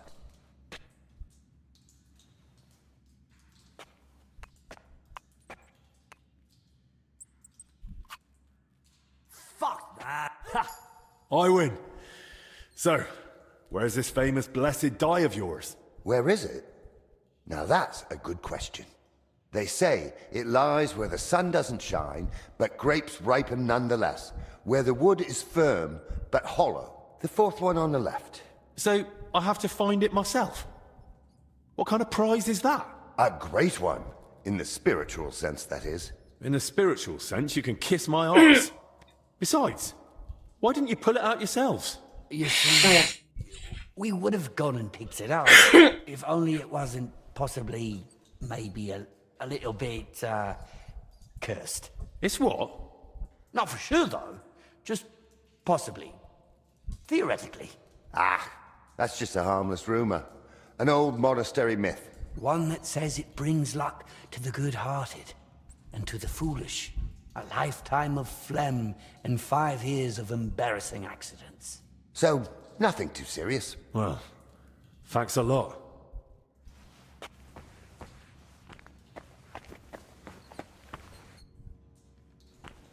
Maybe you're not playing for the first time, but you can't beat me.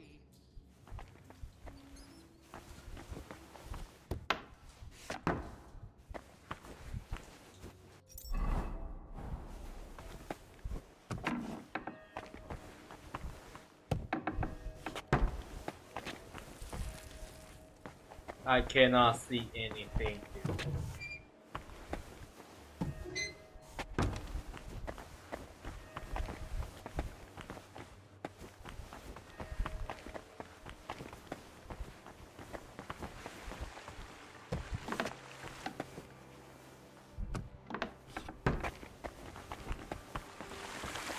Oh, another cistern. And I still don't know where that water is coming from. Here in the middle of the monastery.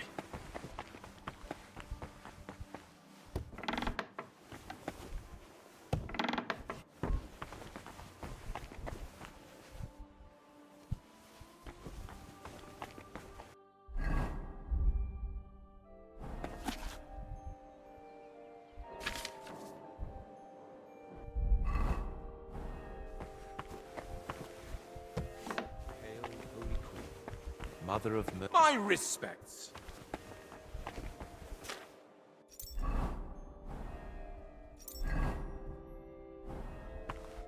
Greetings.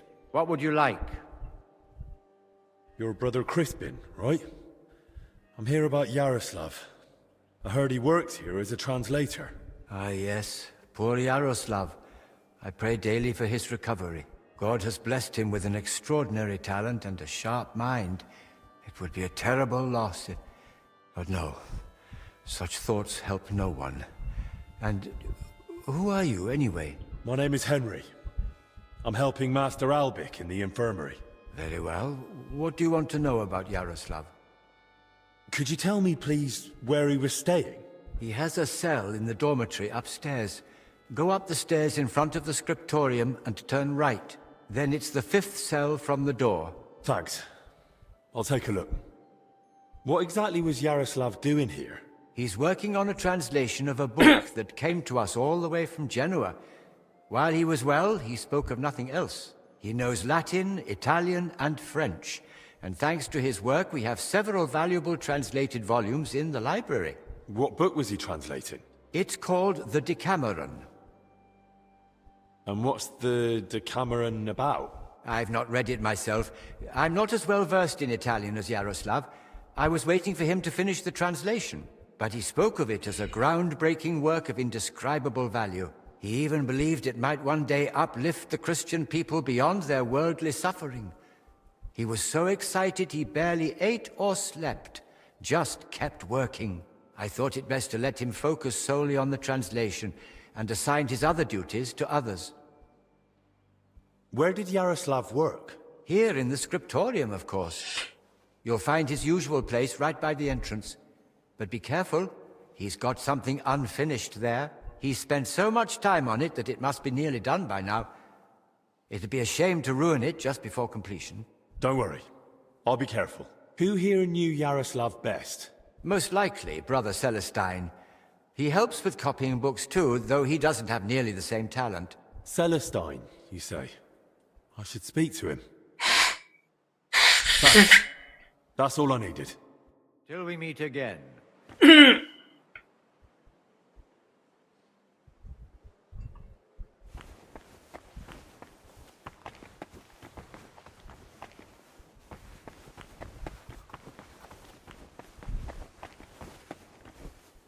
Kitty! Kitty!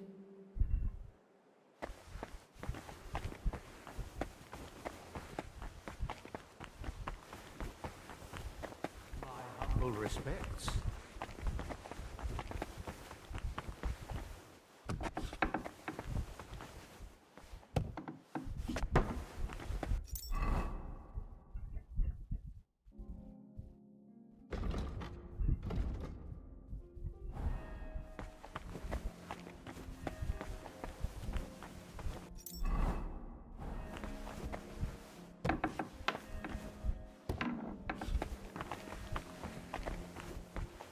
It's almost empty. What was Yaroslav working on all those days?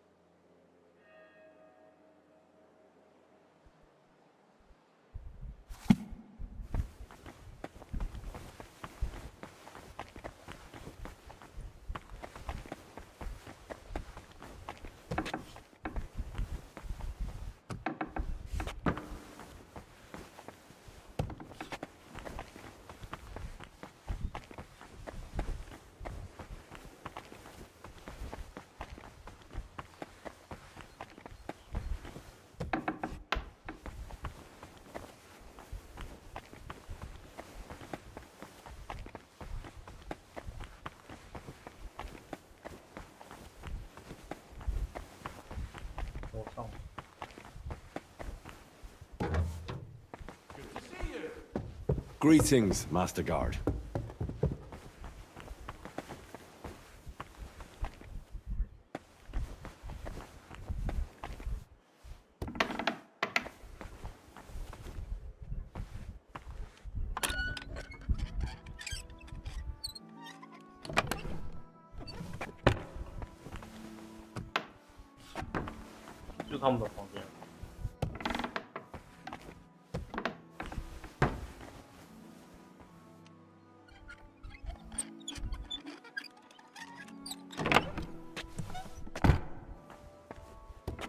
蛮烂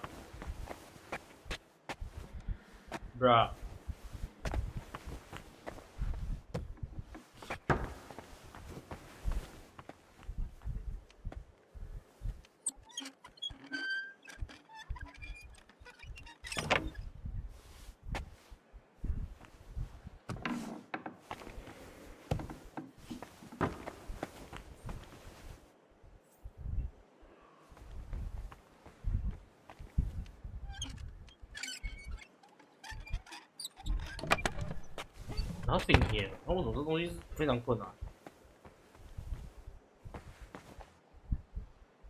？Here， 这本书为脑表 ，point here。Plans of the cellars. What did he need those for?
东西都没有。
What do you know about Brother Yaroslav?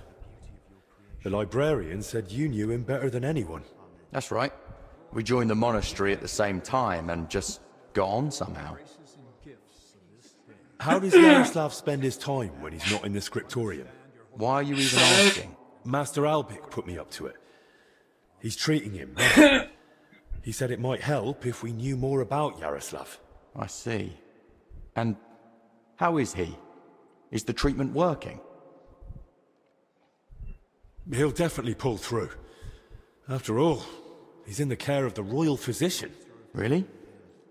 Well, that puts me more at ease. What did you want to know? How does Yaroslav spend his time? Same as all of us. Work, prayer, studying the scriptures, and sleep.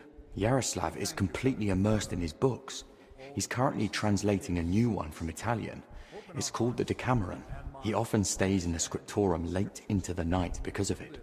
Shows up for morning prayers with his hands, sometimes even his nose, stained with ink. Really? Crispin told me how hard-working Yaroslav is, but he's barely translated anything from his latest book. What makes you say that? Well, simple. The book is still lying in the scriptorium, and when I opened it, it was practically empty. That's... You must be mistaken. Why don't you believe me? I do.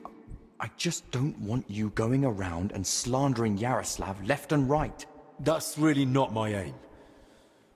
But I think I might be onto something. I just don't yet know what. And if you won't tell me anything, I'll probably have to ask the librarian again. Wait. Don't say anything to Crispin. Oh? And why not? Because he simply wouldn't understand. Oh dear. Promise you really won't tell anyone. Word of honor. Now talk. All right. I just hope Yaroslav forgives me. One night, he accidentally woke me. The door to his cell creaks horribly. I already suspected his translation was taking oddly long, so I followed him that night. At first, it looked like he was heading to the scriptorium, but after he went down the stairs, he turned right and went down into the cellars. But when I went in after him, I couldn't see him anymore. I lost him in the dark. And you've no idea where he might have gone?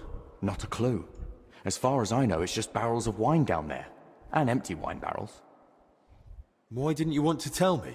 Because I just don't want Yaroslav to get expelled from the monastery. Just for going to the cellar? That doesn't mean anything. What if he was meeting someone down there? Someone no one's supposed to see him with. What, like a woman? Well, I once saw him standing in the monastery doorway with some wench, and they looked like they were having a grand old chat. And where exactly did you lose him, in the cellars? In the corridor leading to the scriptorum, at the passage to the stairs to the lower level. There's just one more thing I'd like to know. Has Yaroslav spoken to Brother Stephen recently? About confession, maybe? I don't think so. Yaroslav doesn't neglect prayer or fasting, but he only rarely resorts to confession. So you mean he sins, but avoids confessing it? He hardly sees anything as sin. How can I put it? He chose a life of asceticism, but he's not afraid to live. He once said, why would God create the world if he didn't want man to discover it? The wench you saw Yaroslav with, was her name Blazhena? Because she's now in the infirmary with that same illness. I don't know. I was mainly looking at Yaroslav. I don't even know any of the maids by name. That's enough for now.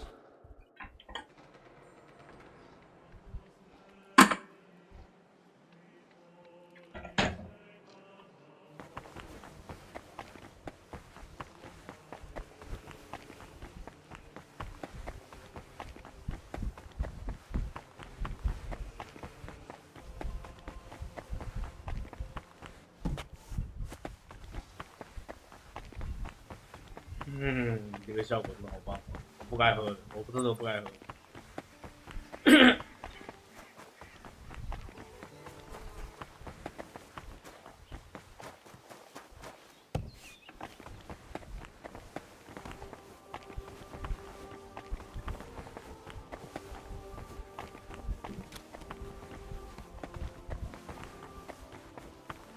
You'll have to explain something to me. I expected all sorts in your cell, but jewelry? What's the meaning of it? You'll have to figure that out. I've already told you more than I should have. That's no help to me. It was all about the jewelry from the start, wasn't it? You sent me to find it. I didn't send you for anything. You found it on your own. How did you even come by that jewelry? Honestly, that much I can tell you. So you got it from someone? Not as a gift, I suppose. Maybe during confession? You know I can't say any more than I have. Well, then at least give me another hint. Where next? I've pointed you far enough. The rest is up to you. If you don't tell me more, I'll have to go to the abbot.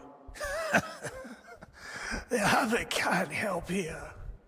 The only one who can release me from the obligation of silence is the sinner himself. Wait, so someone really did steal that jewelry? And you confiscated it? Or they gave it to you during confession? Those are your words. This is pointless.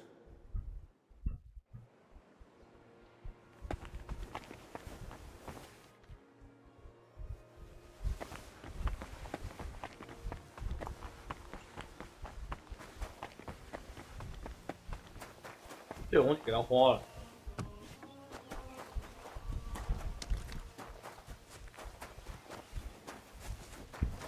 因为是一屑，我把它有点干燥，所以。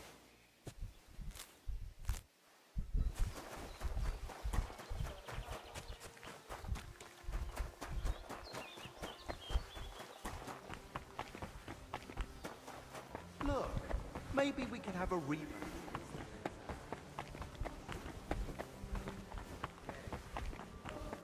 Brought the flowers you asked for. May the Lord reward you. Here they are. Thank you, lad. Would you put them in the jug for me?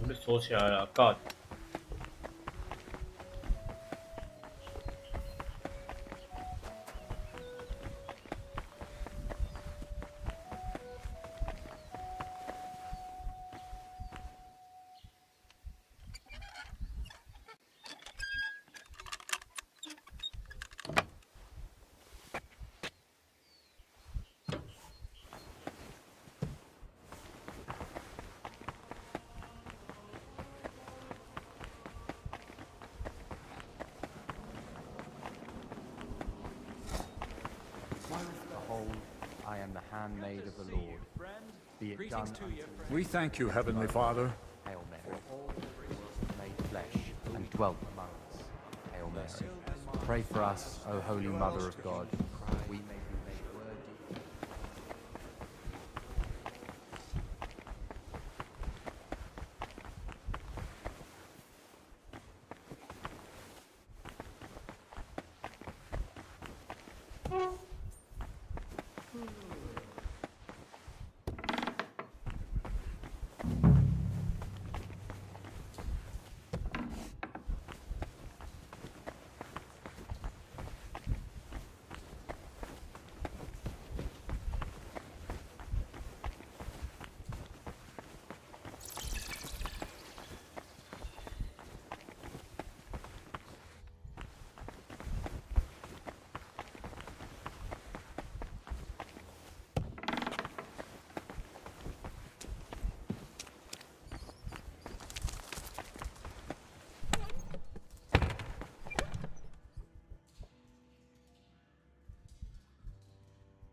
This must be where Yaroslav got lost when Celestin followed him.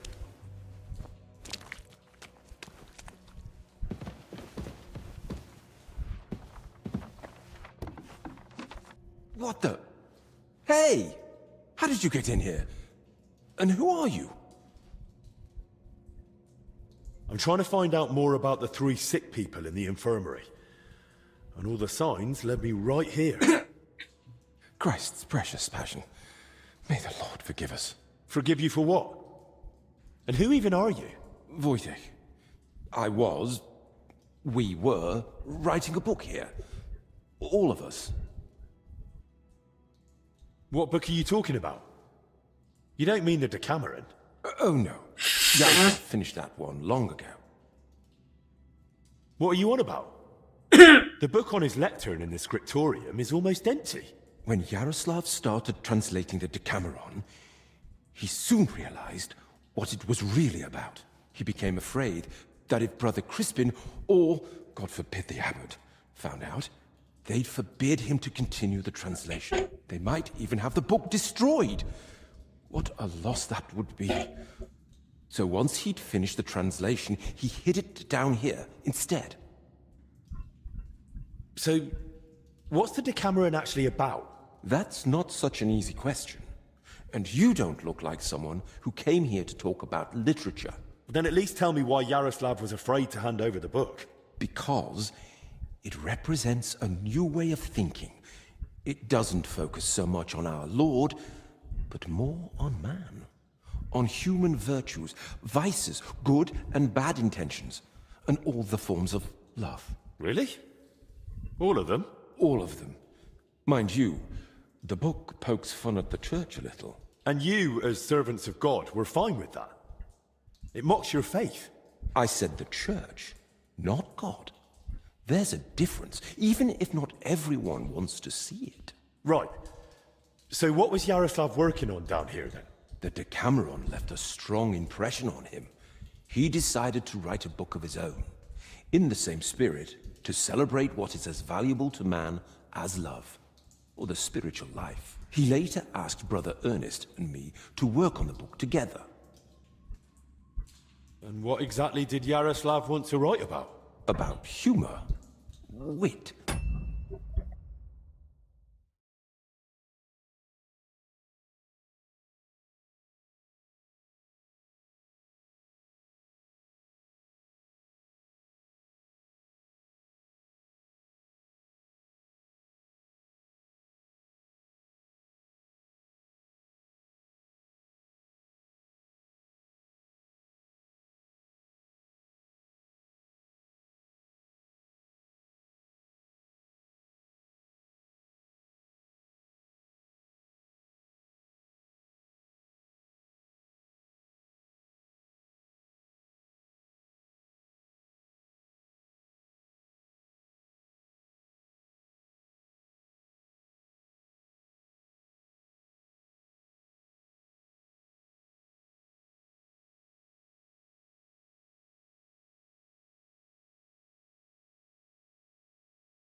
Laughter.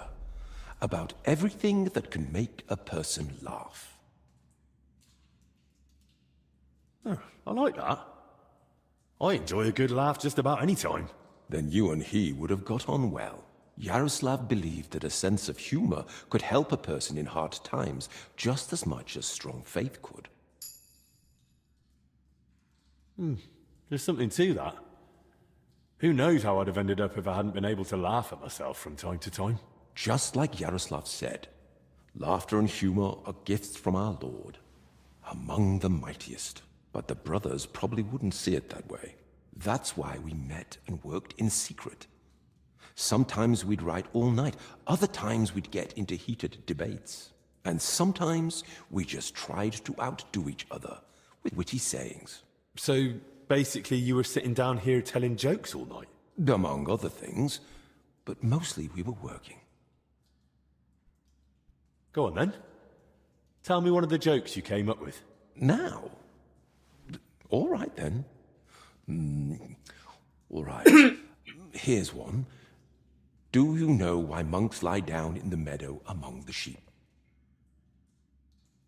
Because they're waiting for the good shepherd.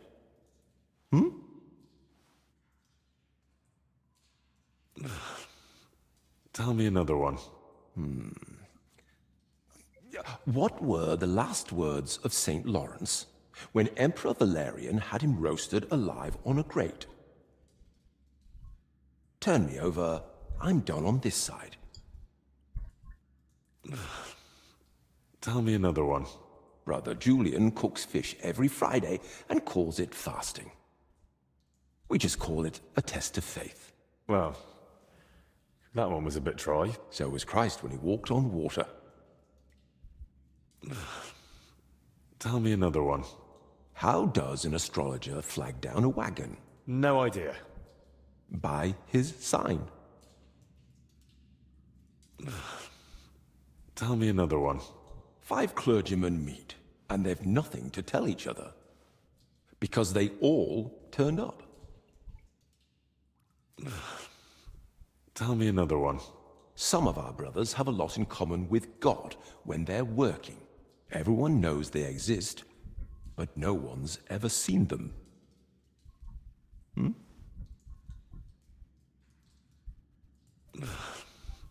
Tell me another one.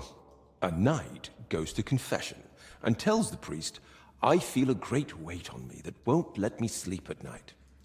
The priest replies, have you tried taking off your armor before going to bed? Tell me another one. What do you call it when someone robs a storeroom full of pulses, but then repents and puts everything back? Appeasement.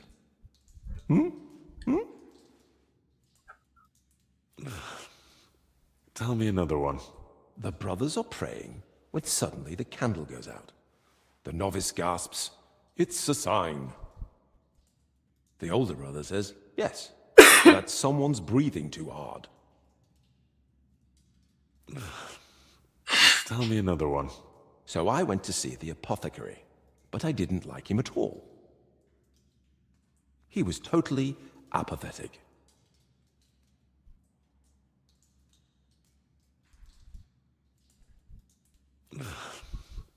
Tell me another one.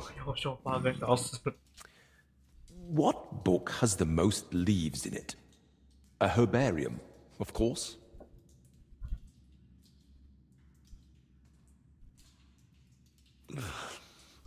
Tell me another one. Why doesn't the monastery's rooster crow? Because he's taken a vow of silence too. Tell me another one. The kitchen lad complains to his master. The cellar's terribly damp. How do you know? Asks the master. And the lad replies, yesterday, a fish got caught in the mousetrap. Tell me another one. I think I'm out of jokes. Oh, shame. I was hoping to hear a few more. Sadly. But once Yaroslav gets better, we're bound to come up with more. Who helped write your book? Me, obviously Yaroslav, and Brother Ernest, and also Blazina. And what was Blazina doing here? She's a maid. She probably can't write. And women aren't allowed in the monastery, are they? I didn't get it at first either. Why Yaroslav brought her here. If anyone had found out, the abbot would have thrown us all out. But I soon understood. Humor isn't just for the educated or wealthy, let alone just for men. Laughter belongs to everyone. How could we grasp its breadth with just our limited experience?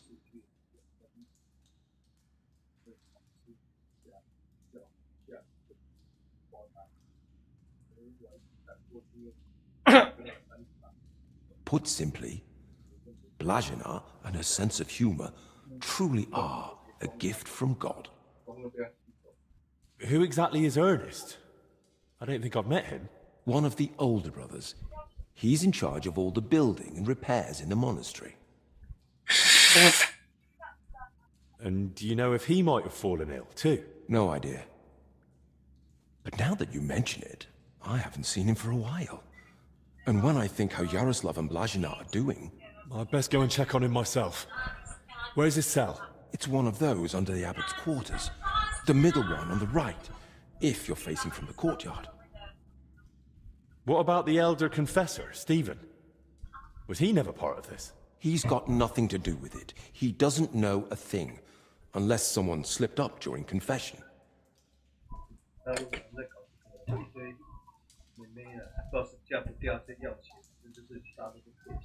And how are you feeling, anyway? Are you alright? Yes. At least for now. No symptoms? Weakness, rash, fever, anything? Nothing like that, I swear. If you start feeling bad, report to the infirmary at once. Understood? Of course. Where did you say Brother Ernest's cell is? It's one of those under the abbot's quarters. The middle one on the right, if you're facing from the courtyard.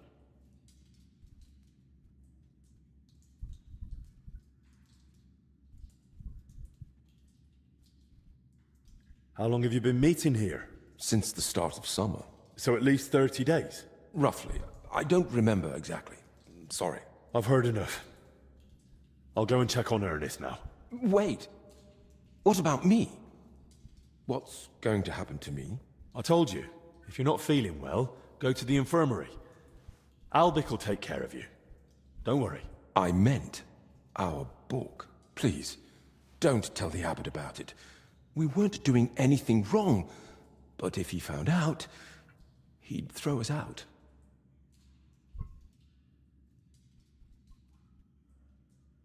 Why would I tell him? He didn't do anything wrong here. Thank you. And may God protect you.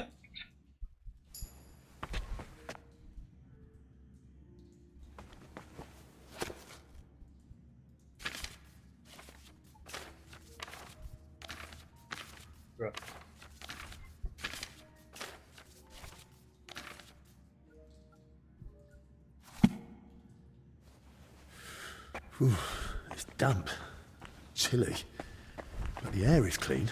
If the disease really spreads through foul air, then they must have caught it somewhere else.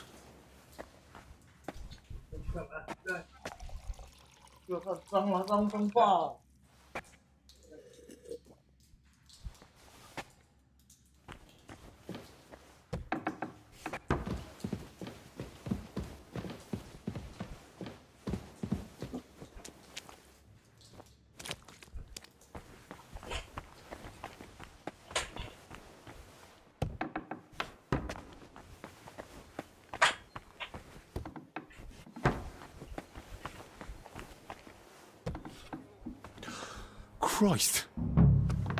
I'm too late. A rash. Same as the sick in the infirmary. But he died sooner, so he must have been the first to catch it.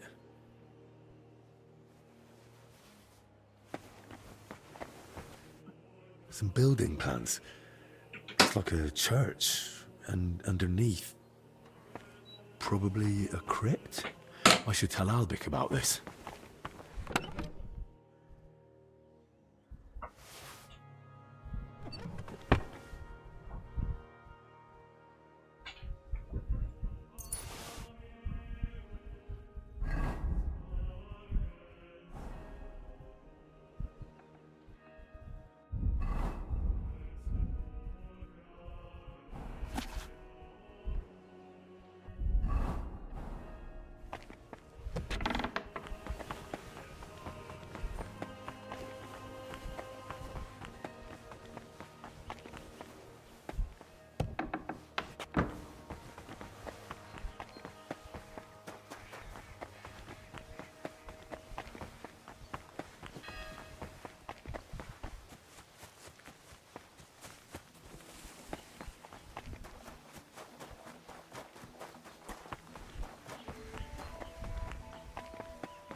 Excuse me.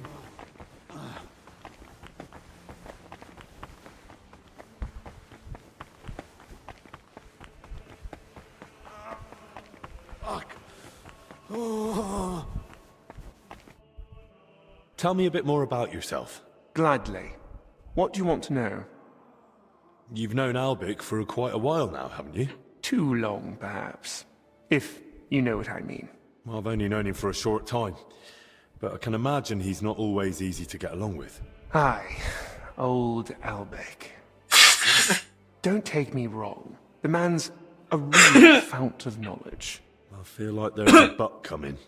What's more, he's always had the gift that whatever he does, he makes it look easy. It was only when I tried something myself, under his guidance, that I realized how many mistakes could be made. You should have heard the earful he gave me. When the rat-eye captain, Bernard, gave me my first sword fighting lesson, it ended up similar. He beat me like a dog. Is that so? But that must have been a long time ago, eh? So much has happened since then. It feels like it was 100 years ago. Wise words. These past years have been much too eventful for my liking. Is it true that Albic was your teacher? He was far from the only one.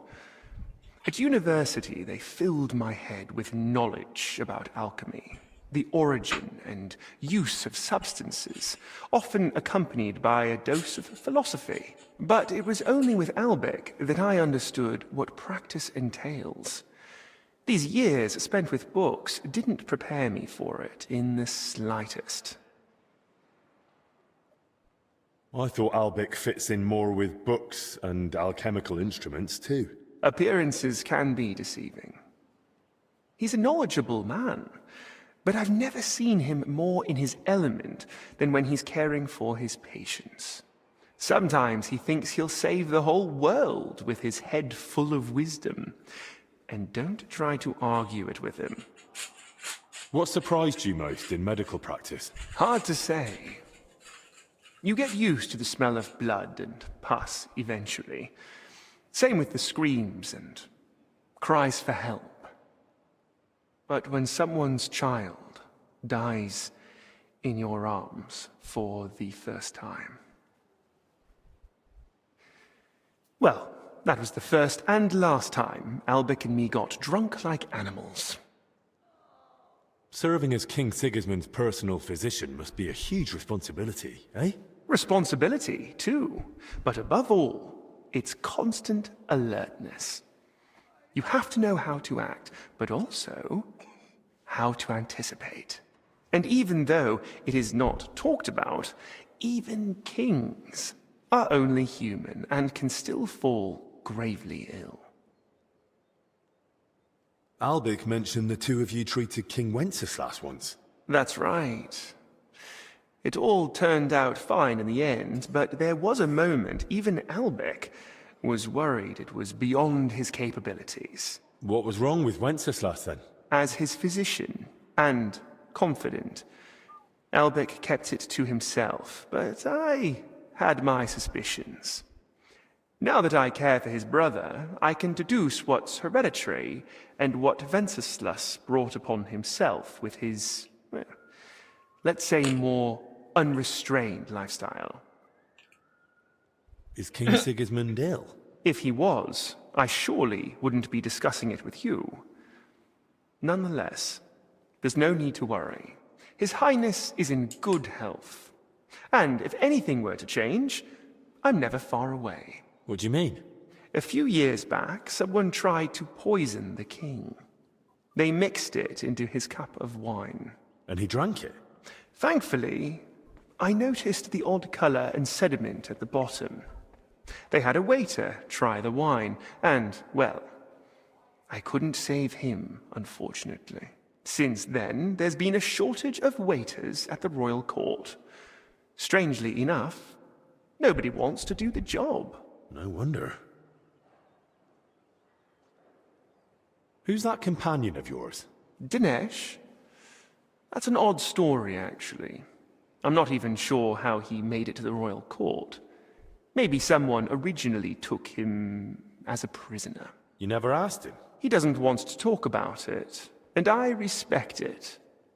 His family doesn't have the best reputation, and Dinesh does well not to associate with them. His family? What happened? Ask him yourself. It's not my place to tell you about it. Did I hear correctly that you're from Prachatiets? How is it there? My, you have a good memory.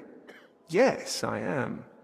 But, to be honest, I left there years ago to go to university and haven't had the chance to go back yet. So you haven't seen your family since then? I'd married myself to the king's service. The house went to my sister and brother-in-law, and they are doing well. Years ago, Prachatitz was granted the privilege of trading in salt from Passau by the king, and my brother-in-law knew how to take advantage of that. Can I ask you something else? Of course. Thanks. That'll be all. No problem.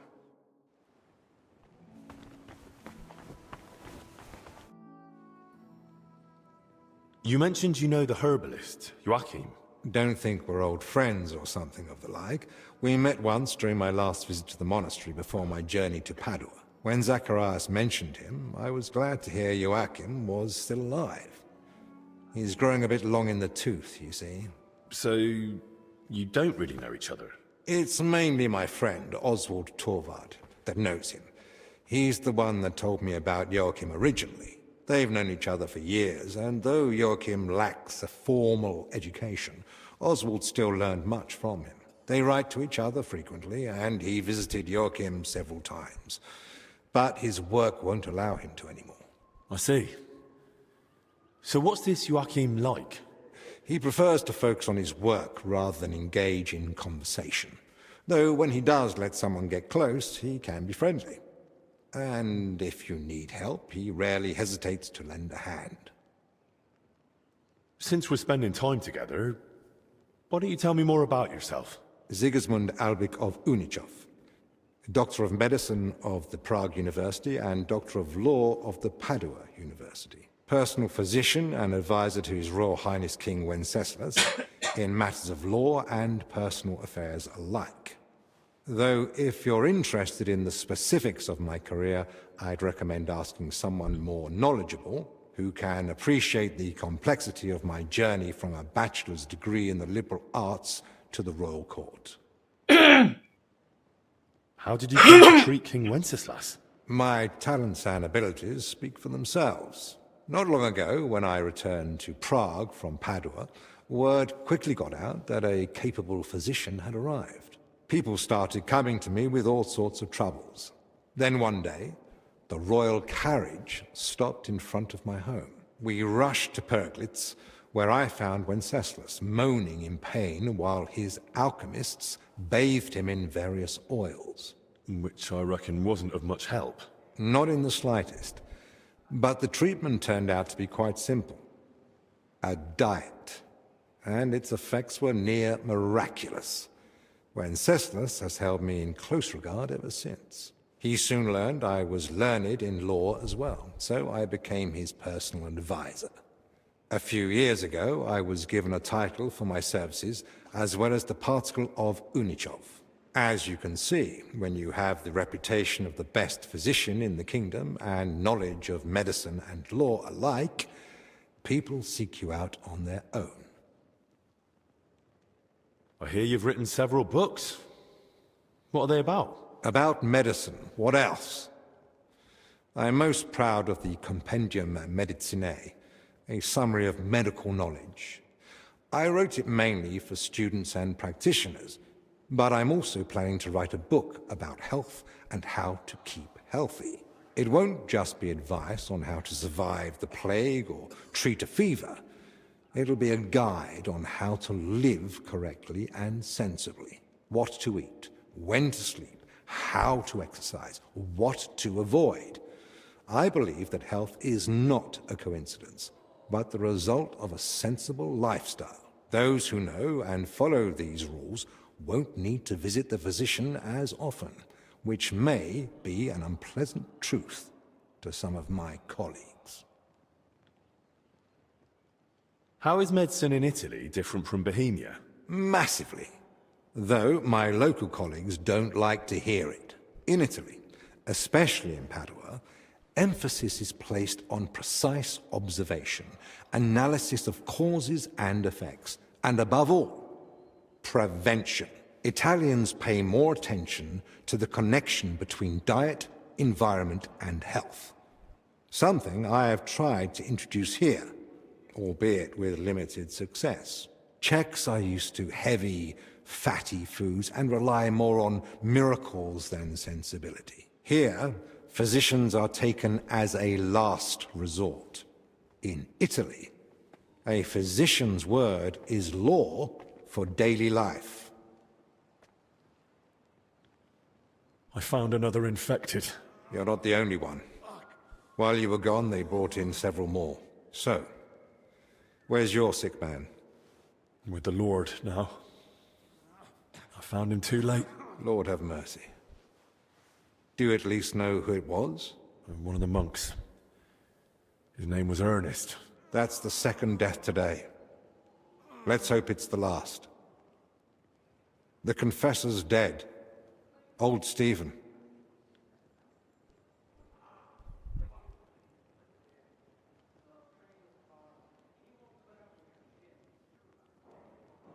Well, you said yourself that at his age...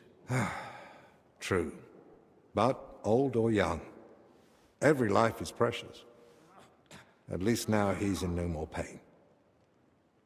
And what about you?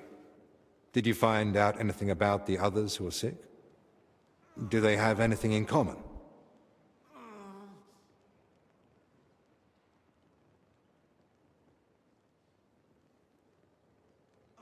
I found some jewellery in Stephen's cell. It looked quite old. Jewellery? Where would he have got that from? He might have stolen it. But given how strict he was about the seal of confession, it doesn't seem likely. Maybe someone else stole it. But guilt caught up with him, and he gave it to Stephen during confession. Maybe. But surely we'd have heard about such a theft by now. Unless... They stole it from someone who can't tell anyone anymore. Do you think we've got a murderer here? I've no idea. It's all just guesswork. I found out that Ernest, Yaroslav and Blazhena were meeting regularly. There's a secret copying workshop in the cellar. A secret? But why? And what in God's name was she doing there? From what I gathered, the translator got hold of some indecent book in the vernacular.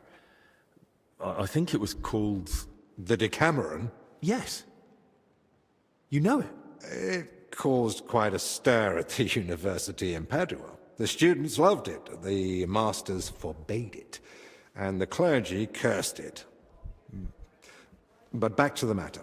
What else?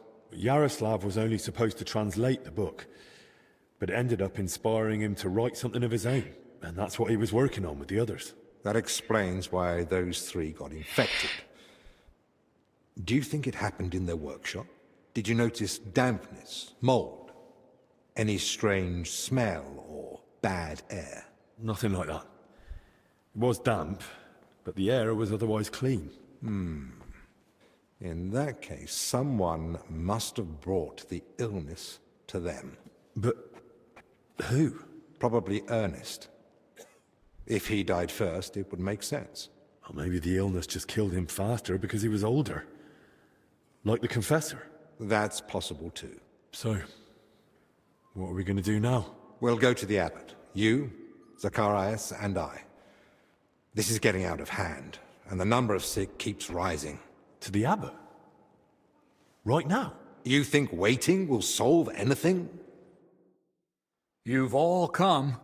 That can't mean anything good. The truth is, more are falling ill and the infirmary's filling up fast. We're trying to give them all they need. But soon there'll be no beds and they'll have to lie on the floor. How many have died? The old confessor, Brother Stephen. And Brother Ernest, too. Ernest? He died in his cell. No one even knew he'd fallen ill. So, it started then. Ernest wasn't treated. Even mild illness can be deadly without care. And Stephen's age didn't help either. When the Black Death last swept the town, it also started slowly. The old, the sick, and those no one missed were the first to die. And then we couldn't even bury the dead in time, let alone give them the last rites. Now, the Lord is punishing us for it. We do have some good news. With Henry's help, we might soon uncover where the infection's coming from. We know that Brother Yaroslav and that maid both met with Ernest, so the illness must have spread between them. They all met? Even the maid? Why? Well, I didn't mean they were all together at the same time. Just that both Yaroslav and Blazhena had encounters with Ernest. Why would a maid be meeting with Ernest? That makes no sense. Ernest never left the monastery grounds. He did, in fact, fairly often. He was one of the few allowed out for work reasons. Then they must have run into each other by chance, somewhere outside. Very well, then. Just breathing the same foul air as someone infected for a while puts you at risk. And since I found Ernest already dead, we believe he's the one who brought the sickness among the others. If he was the first to die, then he must have been the first to catch it, right? But where did he catch it? I don't know yet, Father. But I have certain suspicions. What was his job in the monastery? Ernest oversaw all building and repair work in the monastery. And what had he been working on lately? He'd been supervising repairs in the church. A floor had collapsed above the crypt recently. He was assigning tasks to laborers and overseeing the work. Which crypt do you mean? Some important nobles are buried there. But most of all, it's the tomb of my predecessors. May their souls rest in peace. That might be the source of the foul air.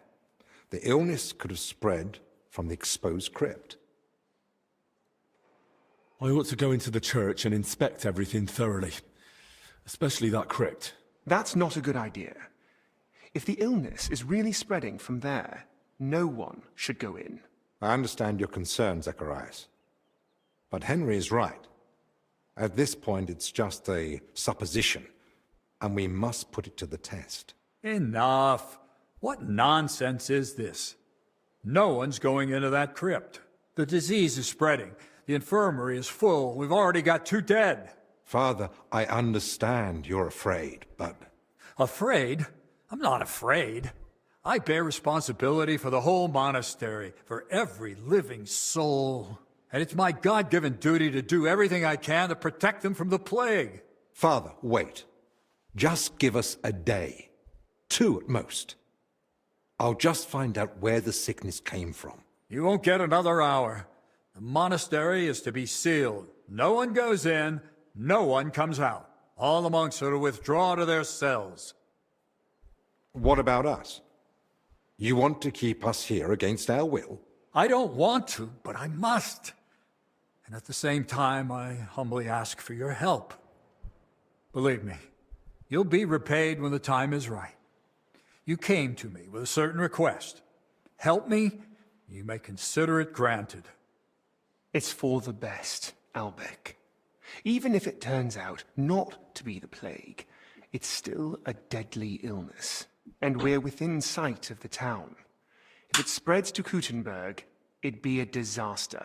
I know. But as you wish. I'm sorry, Henry, but I'm afraid we have no choice.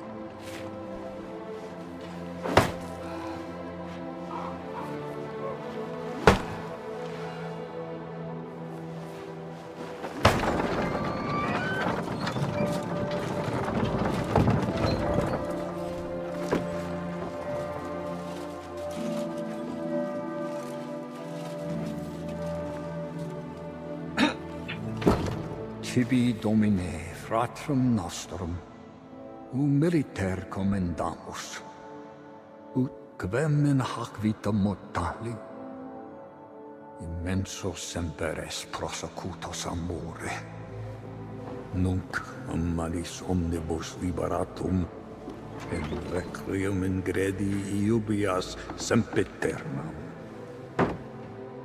Tuam ergo clementium deprecamur, ut via prima iam transierunt, illum in paradisum tum begnine perducas, ubi neque luctus, neque clamor, neque dolor erit ultra.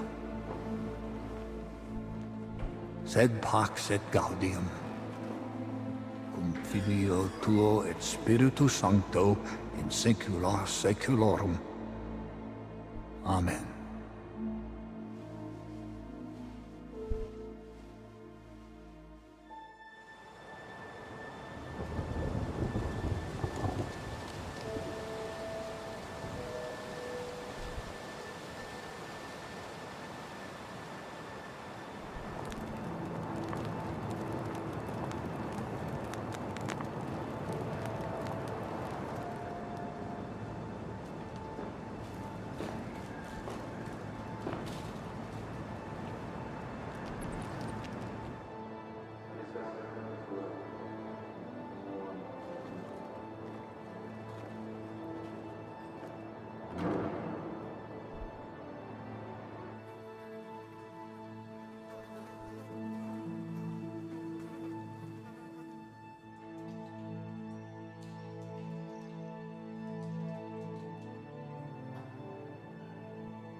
Well, now.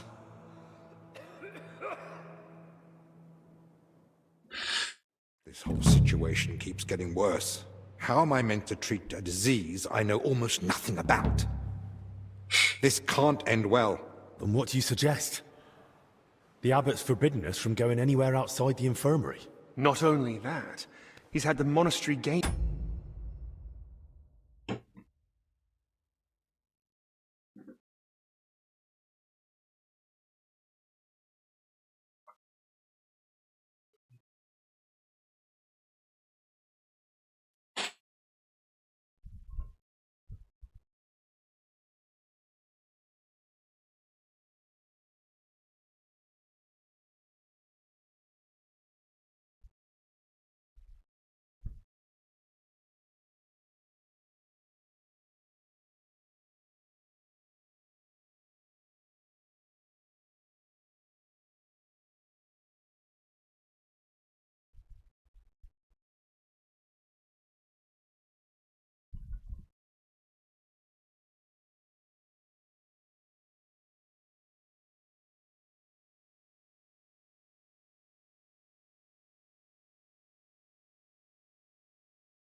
Shut. No one's allowed in. Or out. Ludolf's men are even patrolling the grounds. We're literally imprisoned. Still, something must be done. The beds are nearly full, and there's not endless space on the floor either. Henry, I know I've no right to ask this of you. Oh. Now you're suddenly glad of your escort to the monastery, eh? For someone who only got here thanks to Albec, you've got a cheek, don't you think? Fair enough. I didn't expect things to go this way either. But Zacharias is right. Talking won't help us now. I'm sorry. So what can I do? Search the church crypt. If there's a plague grave down there, uncovered by that collapse, then at least we'll know for sure. But surely no one would have buried plague victims there. That's where the abbot's tombs are. I'm not looking to confirm it. On the contrary, I want to rule it out. I still don't believe we're dealing with plague. I'll stay here and tend to the sick. Let me assist you, friend. Thank you. I appreciate that. There's enough work here for the both of us. Henry, try speaking with the workers repairing the collapsed floor. In the best case, they might have noticed something. In the worst case, they'll already be showing symptoms of the disease. And how do I get there? I'm not even supposed to poke my nose outside. The knights are patrolling the grounds. If they catch him wandering somewhere he shouldn't be, they'll have him thrown out. And the abbot will find out we're investigating the source of the outbreak despite his explicit orders. But this is about lives. Henry, I believe you can do it. But still, be careful. I'll do what must be done. Just make sure you look after the sick. Hold on. In Italy, physicians wear a kind of hood with a mask. It protects them from foul air and perhaps even the plague. True. I've heard the same in Padua. Sounds good. But where am I meant to get one around here? With a bit of skill, you can make it yourself. All you need for the hood is a piece of leather. You'll need to hang fragrant herbs around the collar. Something like mint or sage. Might as well perfume myself all over. You jest. But yes. The less foul air you breathe in, the better. You can use the workbench in the alchemical workshop to make it. All right. I'll be off then. Best of luck. And God be with you. And with you. Damn it.